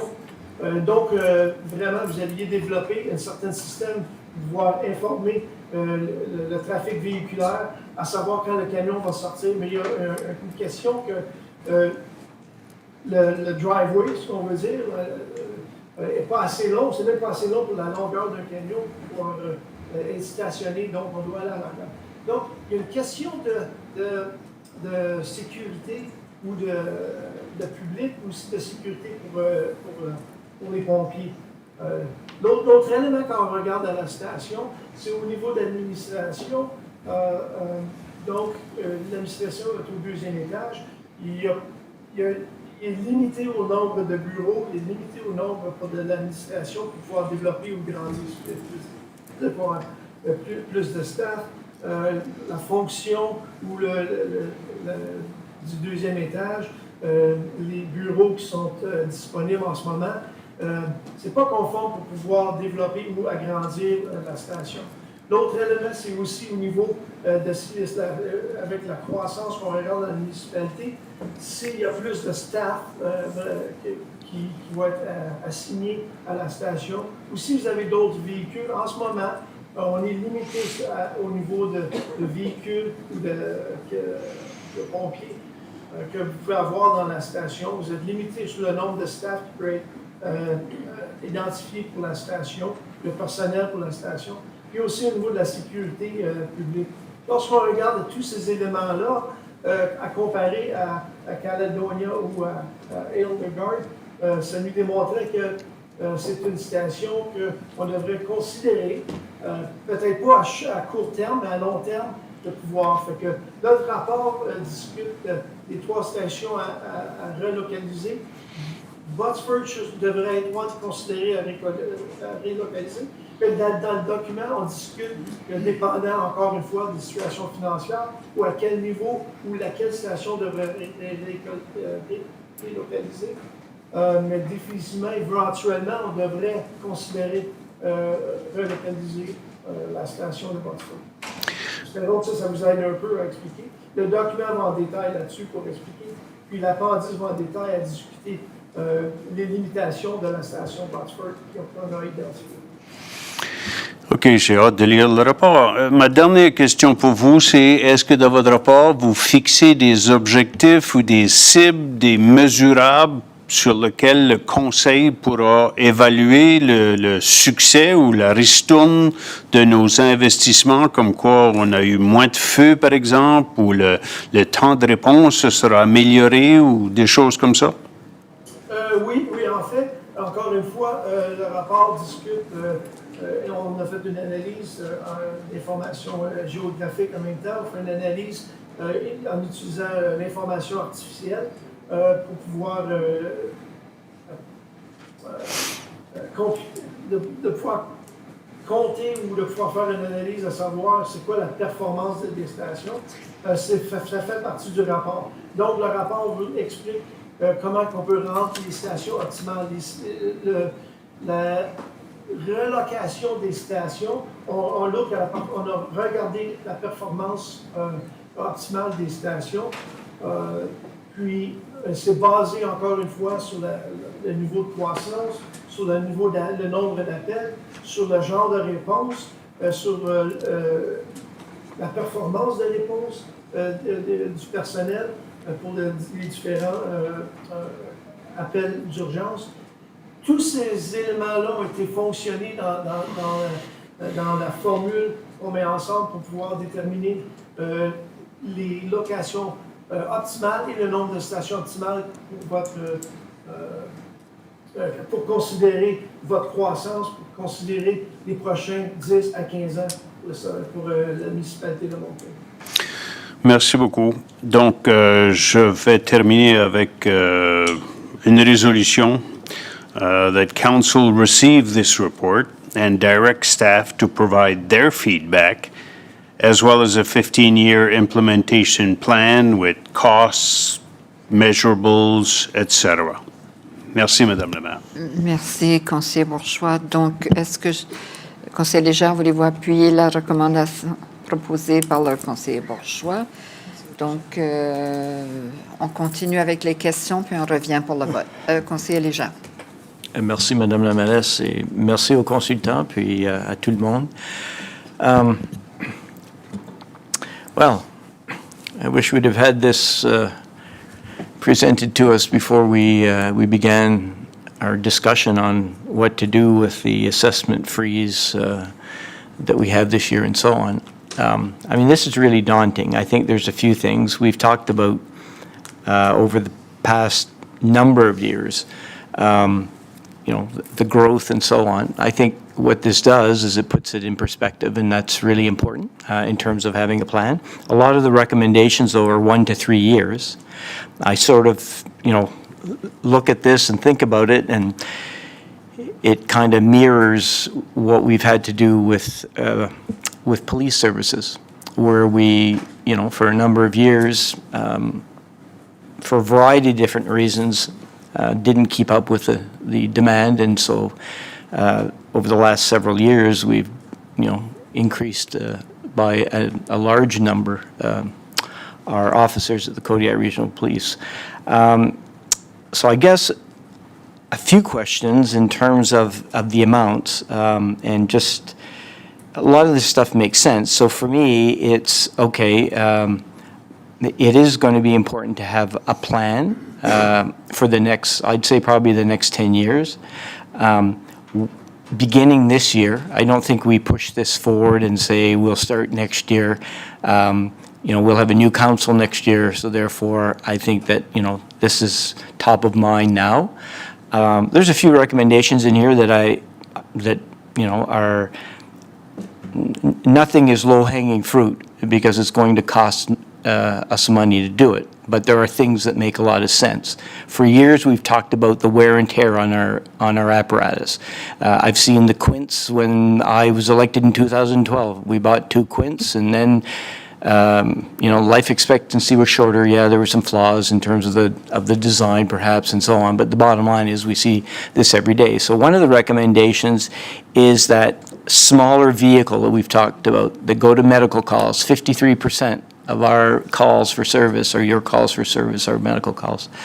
So these are things that I'd like to see in this year's budget. And if it means that, you know what, taxes, we can't hold the tax rate, well, we can't hold the tax rate. And I'd like the general population to agree or disagree. And I've not met anyone that would argue and say, well, you know what, I would prefer a tax cut versus having an adequate number of firefighters. So I think the recommendations are going to be really important. Some of them aren't, they're expensive, but on the other hand, you're looking at, if you were to tie this into a regular approach, we're looking at first of all, the ability to provide the funding, but secondly, how long would it take for firefighters to be trained?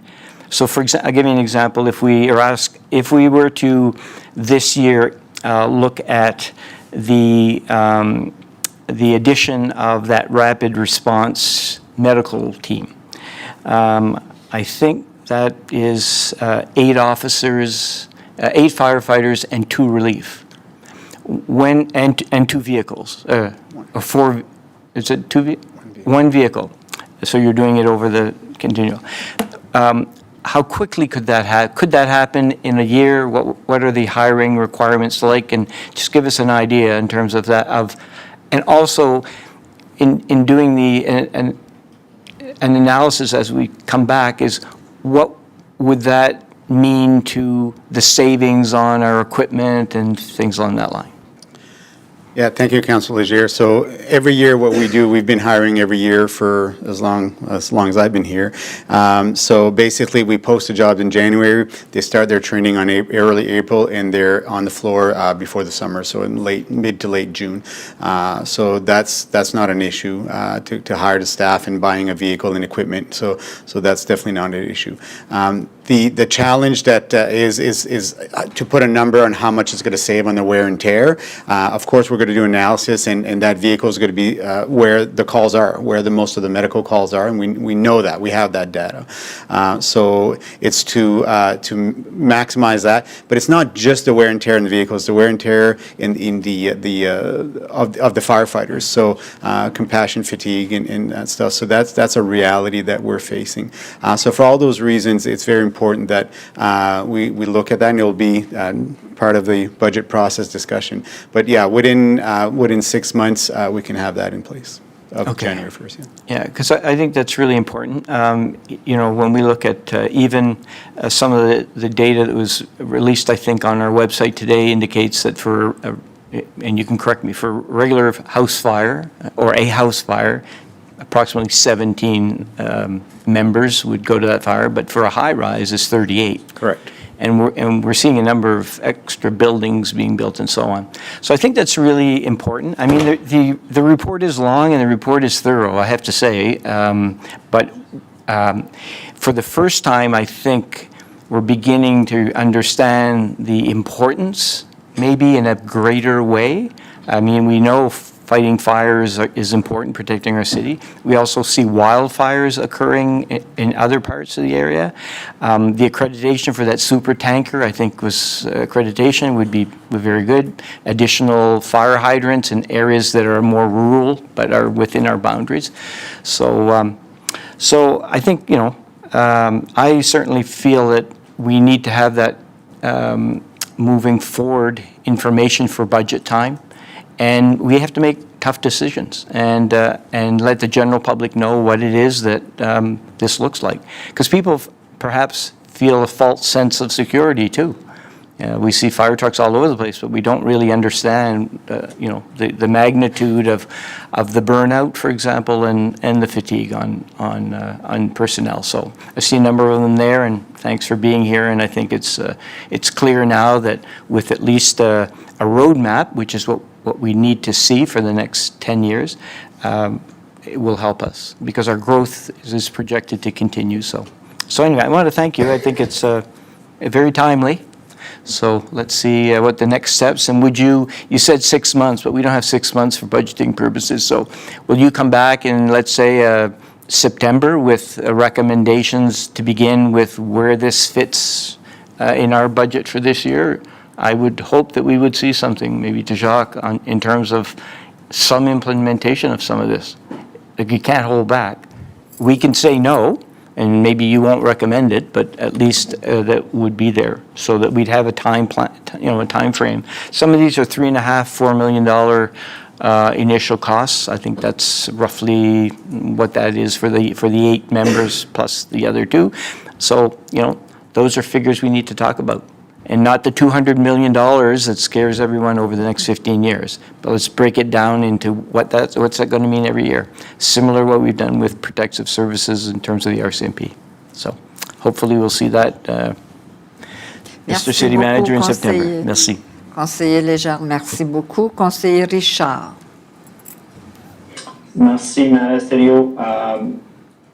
Merci beaucoup, Monsieur Desgagnés. Thank you for the thorough review. Many aspects remind us of various services provided by Moncton Fire Department that you might not always be taking into account. I truly appreciate the recommendations, suggested implementation, timelines, costs. It should help us put a plan together, and it also brings up lots of questions, as you've seen. I appreciate Councillor Bourgeois' motion. That's a great idea. The review is eye-opening and might not make me feel good looking at what's lacking, but looks like we have the information we need to move Moncton Fire Department into a better place. Lots of notes on inspections and training. How far behind, Chief, are we or are we in inspections and training? Thank you, Conseiller Richard. So that's part of the discussion and the recommendation. Now we have this information and the recommendations, and now we can make some recommendations moving forward on where to do this.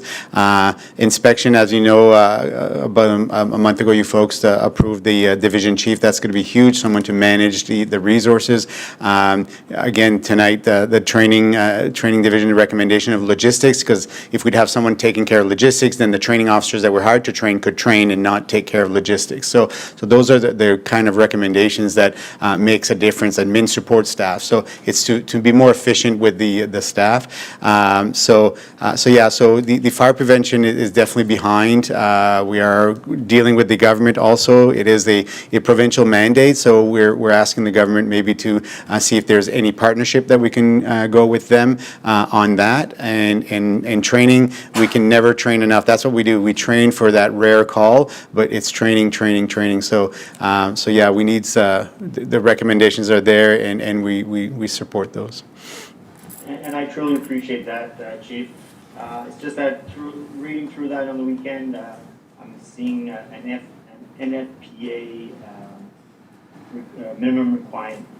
minimum inspection frequency and stuff like that. So I'm just checking on that. So. Yep. And if I heard correctly, there are other members of the Moncton Fire Department in the room. I don't see you. Thanks for being there.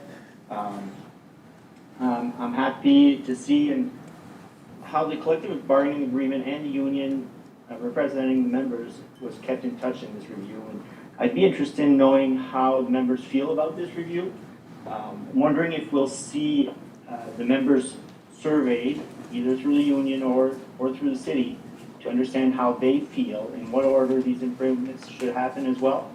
I understand that probably going to be, Chief, it's probably going to be your final decision, but I don't see why we wouldn't be able to, check the pulse on the members and see how they feel in all this.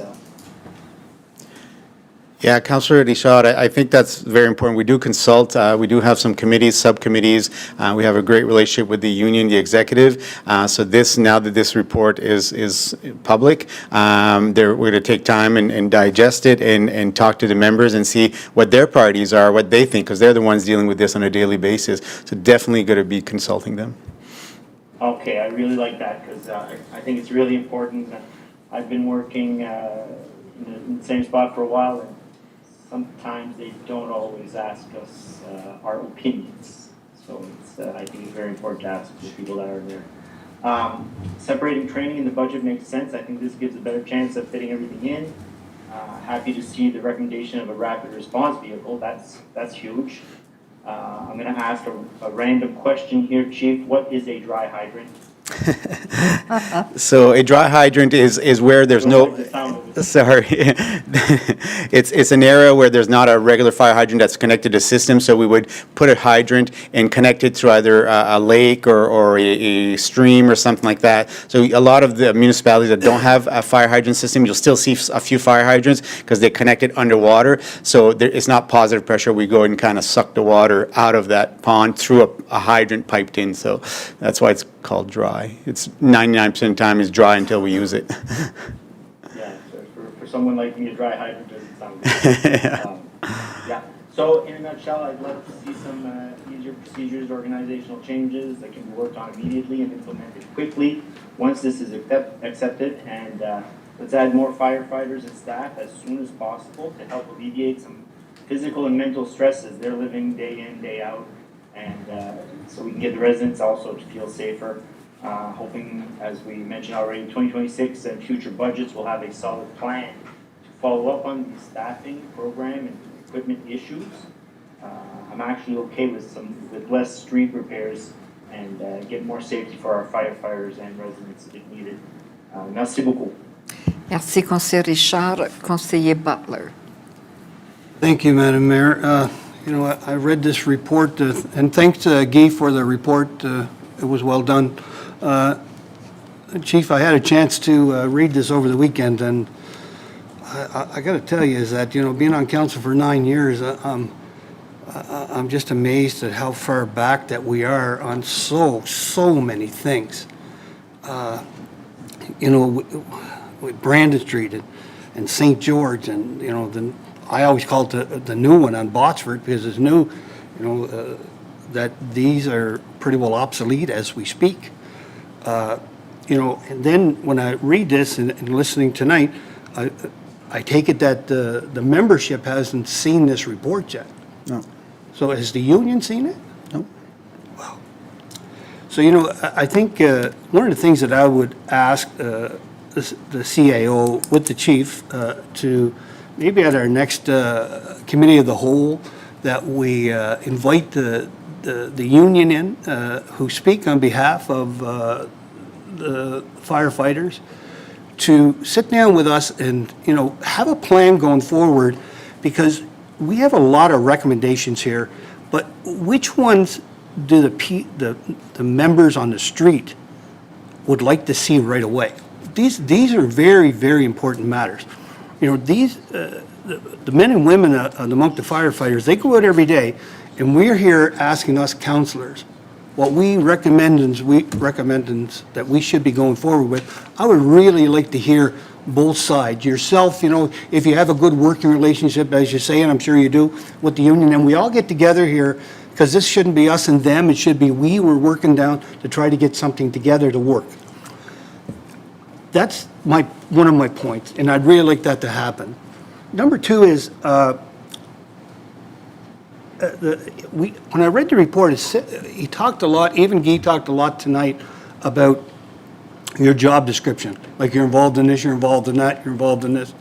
And I think that, I would like for the CAO, maybe to give council a job description of the fire chief and how many committees or organizations he's attached to that will take him away from being the fire chief. And that's no disrespect.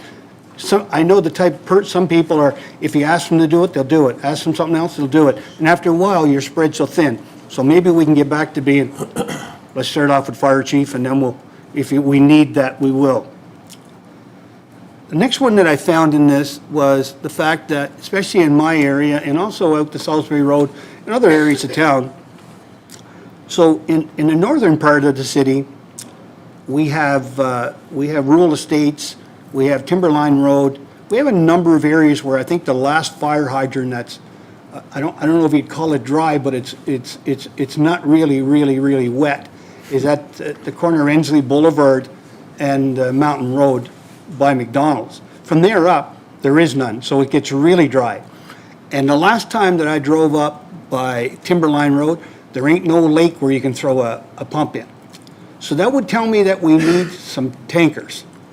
And when is the last time that, so from what I understand is, from going over some files over my book here, is that we sometimes, for the big tankers, Riverview or Dieppe have bigger tankers than us. That's correct.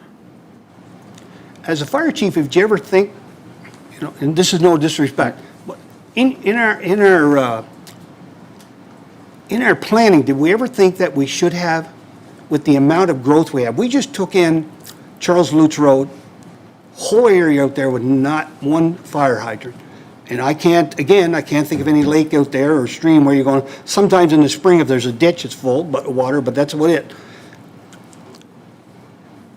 When we go up, I know in Timberline, and certainly not putting anybody on the spot here, but we went up to Timberline, I think over the years that I've been on council, we've lost 2 houses up there.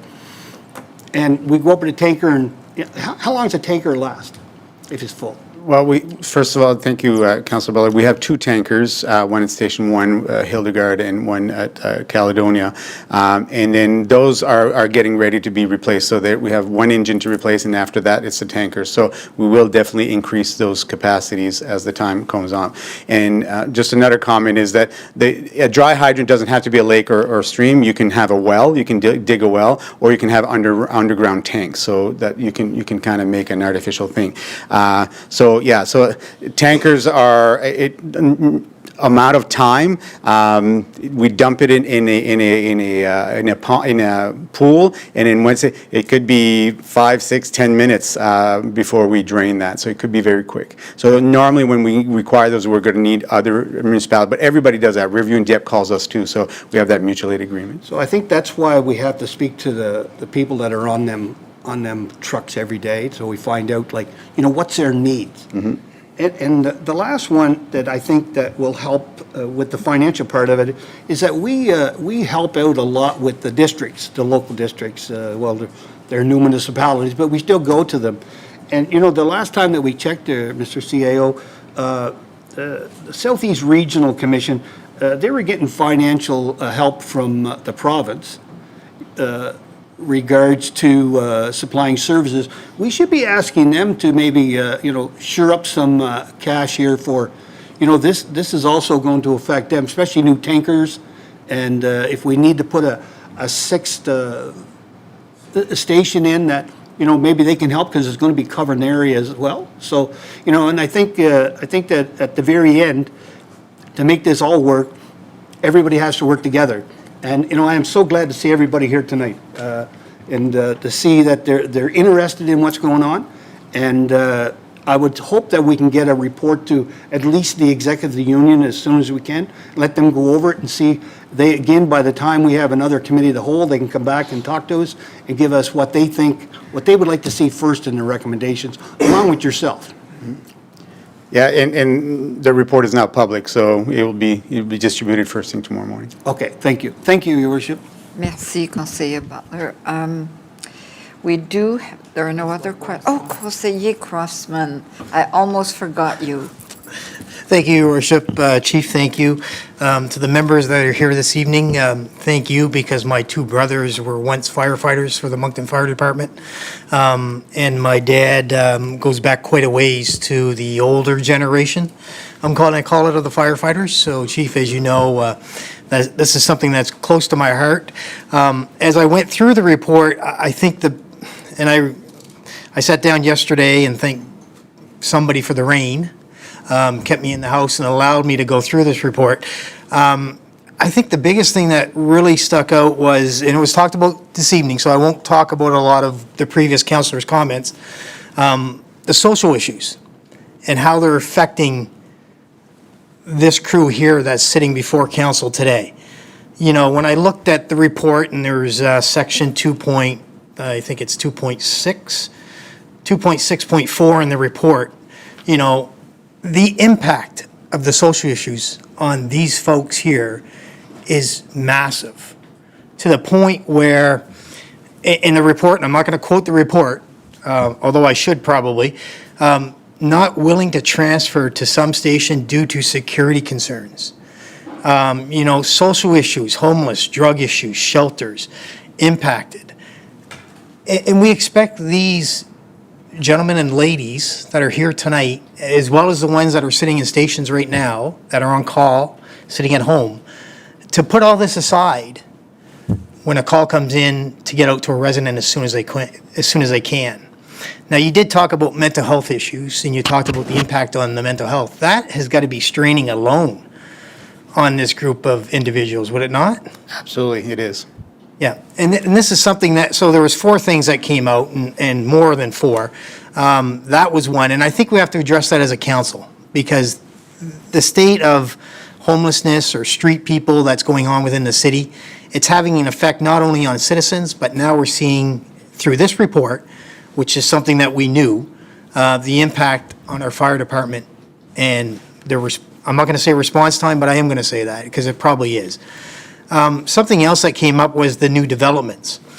Everything that's going up, it's been talked about, the high rises and things along that line. So hopefully that will get addressed here as we accept, if this report is accepted.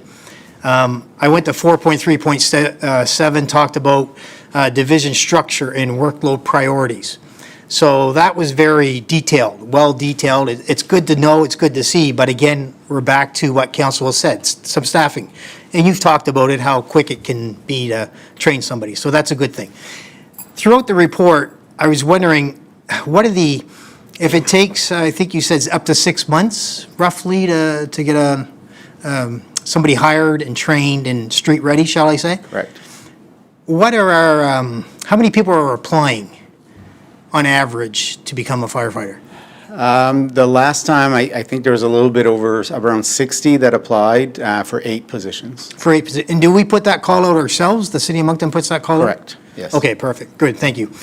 And on the fire station, I was really interested in the map on the 6th fire station, because as I looked at it, and unfortunately I can't pull it up right now in my report, I have to go back so many pages.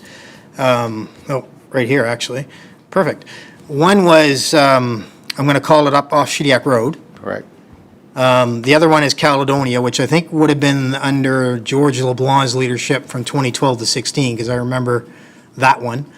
Then there's one possibly in the Vision Lands. My biggest concern was there seemed to be a gap below, I'm going to say St. George Street maybe on the map, coming down towards the waterfront.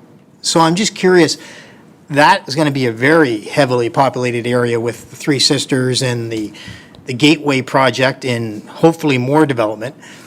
Is there a reason why that area, you think that area can get quicker service? Guy, did you want to comment on that, on the process of determining the station locations? So Guy, if you want a page number, it's page 206. Yeah, no, I'm good.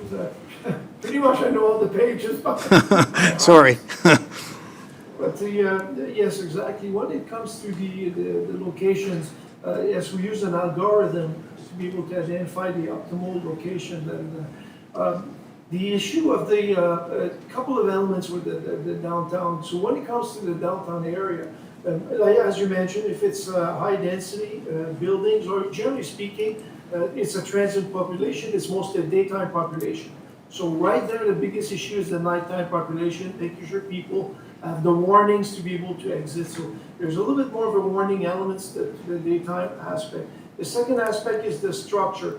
Buildings are very well engineered now. They have to be built to the building code of Canada, to the National Building Code. They need to also meet the National Fire Code.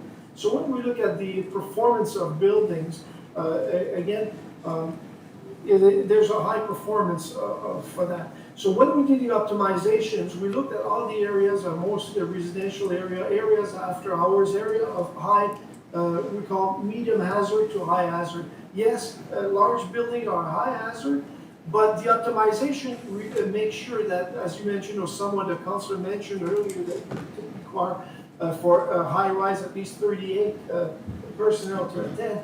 In all the area, when we look at the NFP 1710 that looks at response time, We optimize your locations where we know that a minimum, as per the protocol of the Moncton Fire Service, where how many engines can respond as a first responder, the first due, second due, and the initial full response. We know that we can meet the downtown within the 8 minutes with a minimum of 3 of the 5 right now stations, and it will be 4 of the 6 stations. So for that reason, we don't see when we do the optimization that we need to make sure that we cover simultaneously performance of all the stations for the entire city of Moncton. When we do this, that's where you may not see a station that is located directly downtown. And I know that for us, it's perspective that, well, we should have a station downtown. The optimization model, looking at the logarithm, shows that you can have a full response, taking in consideration the transit population that is there, the daytime population is there, the type of building, the building code, national building code, national fire code, putting all that in perspective and the ability of responding from the other stations within what we call the medium hazard response time of 8 minutes, we can actually accommodate your downtown. And that's why we look at the overall perspective of the entire city. Great, and I thank you for that, Guy. That answers my question. So moving forward, I look forward to having more conversation on this. I really think that this is, because I've seen the post on social media by certain departments that, you know, more firefighters are needed, more locations are needed, and then the pressure's put back on council. But unfortunately, we didn't have this report ready till now, so now this gives us an avenue that we can actually sit down with staff, it seems to be the motion, and work through this for the benefit of our firefighters who are serving our citizens every day. So I really think that's important. I think Conrad, or Chief Landry, one part that I think was probably missed, we're talking firefighting, medical aid. We're also talking car accidents. We're also talking heart attacks. We're also talking that overdoses and things along that line that this group is responding to too, right? Correct. And during, let's say that if there's a structure fire, they're going to respond also. So and then we do that today. If there's a structure fire, that's our priority. We won't respond to certain medical calls. Cardiac arrest is probably the exception, or we'll get another city Riverview DEP to cover for us. But whenever it's a structure fire, it's all hands on deck. So good. Yeah, everybody responds. Okay, thank you, Your Worship. That's all for now. Merci, Conseiller Crossman, Conseiller Kingston. Merci, Madame Adès. Merci, Monsieur Desgagnés, pour le reportage. Thank you, Chief, as well. This is, wow. It's a comprehensive forensic review of the Moncton Fire Department, and it's a lot of great councillor comments today regarding the 10 to 15-year plan. It's a big menu. What are the most urgent and pressing needs of MFD? The tax rate was brought up, the budget in the fall, the union, the membership. It's incredible. And I had a couple of quick questions. I think they were touched on by Councillor Crossman. The RRV vehicle, would you consider that a pressing need? And does that knock that 60% down of medical calls by regular MFD members down? Does that sort of immediate impact if you purchase an RRV, if we get along with one? So it's kind of trifold. What it does, it reduces, so the number of calls are not going to be reduced. Right. But now it reduces the amount of calls that the big fire trucks go to. So it reduces the wear and tear on the big fire truck, reduces the wear and tear, or, sorry, not wear and tear, but the mental health of the firefighters, because we're going to rotate. We would rotate if this is approved, right? So that's number, but also it increases the amount of staff that when we do have a large vehicle collision or we have a large structure fire, that we can complement the staff with that. So it kind of does a bunch of stuff at the same time. So that would probably one of the first recommendations we would bring up. Do they exist in St. John and Fredericton, Chief? Do you know? Not really. Fredericton a little bit, but we kind of looked at the Calgary model. Calgary has it. Dieppe and Riverview have it. It's a different model. They didn't increase their staff. They split their crew, and we don't support that. But Calgary has a really, in Montreal, I think, has something similar. Right. And just a final clarification on the moving the three, Brandon, St. George, and Botsford. So not tear down the building and build new. Physically leave those locations for other locations in the city. They're no longer deemed appropriate locations, correct? Is that what I'm reading here? That's what the report says. Report's saying. Yeah, exactly. Okay, Yeah. good. Merci. Thank you, Chief Landry. Merci, Madame Mattes. Thank you. Merci, Conseiller Kingston. We have a motion. Could we see the motion, please? Could we read it?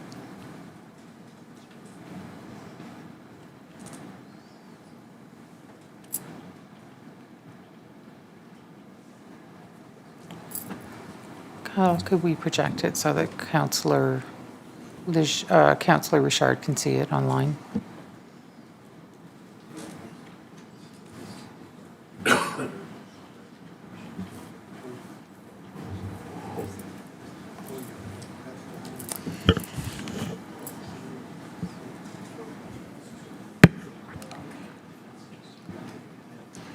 So everyone has had an opportunity to read the motion. Can we? Councillor Richard, did you see the motion? No, not yet. Kyle, can we project it so that Councillor Richard, there you go, it should be coming up shortly. There you go. Well, I see part of it. Both sides are trimmed off. I mentioned this to Kyle already, so could you read it, please? Yes. The Moncton City Council received the fire service report presented at the July 21st, 2025 regular public meeting, council meeting, and direct staff to provide their feedback by end of September 2025, as well as a 15-year implementation plan with cost, advantages, and disadvantages of each recommendation by end of year. Moved by Councillor Bourgeois and seconded by Councillor Leger. Councillor Leger. So Conseiller Léger? Oops, a minute. Merci. Une question à poser. So by the end of September, so the 15-year plan will come at the end of the year, but there are pressing items that we need to consider this year. For example, so in other words, will you come to us with a list of the priorities? So maybe if it is the rapid response vehicle, for example, like something that we need to look at so that we begin this process this year and we discuss it. And so that's my expectation.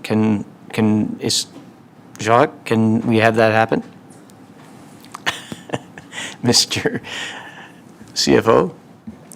Yeah, absolutely. That's what we do on a daily basis. We take the recommendations and we bring what we could fund and what administration's recommendation that we can't fund this year. But again, that will also have to do with the budget update that we do in September as well, because, I mean...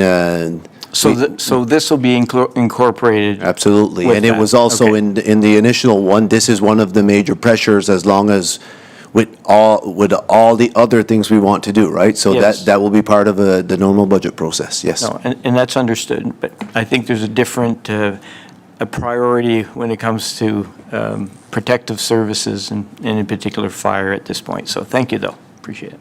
Merci. Can we go to the vote? Is it electronic? Oui.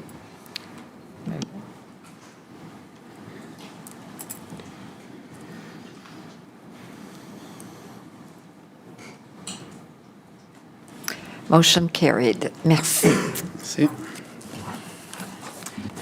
Merci, Monsieur Landry. Merci à votre équipe aussi. Merci d'avoir patienté avec nous. Merci. Thank you. The final item on the agenda is appointments to committees et les nominations à des comités. C'est beau, Madame la greffière. Merci. Donc, Order of Moncton Selection Committee, Paulette Thériault, Debbie McGuinness.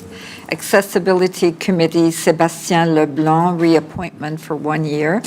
Connie Melançon Savoy, reappointment 3 years. Julie Moreau, reappointment 3 years. Kodiak Regional Policing Authority, Erwin Lampert, reappointment 3 years. Moncton Public Library, Jacqueline Stephen, Corinne Revoluson, Carmen Leblanc. Youth Advisory Committee, Prospero Matou, Moncton Christian Academy. Donc, est-ce qu'on va au vote, non? Okay, I need a mover and a seconder. Conseiller Crossman, conseillère Leblanc, merci. And conseiller Richard? No, il n'y a rien. Il y a rien, yeah. Okay, so we will go to the vote. Electronic, merci.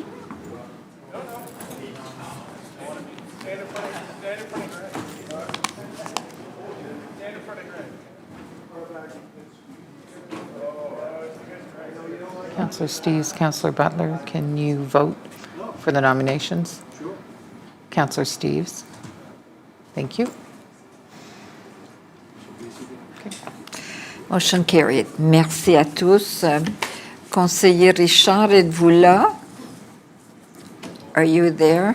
Conseiller Richard? Ah oui, c'est beau. Merci beaucoup. Bonne fin de soirée. Where's the French? Hang on. Back down, it's only in English. Asseyez-vous. Asseyez-vous. Ah, c'est bon. Non, mais c'est un beau projet. Hein? Ouais.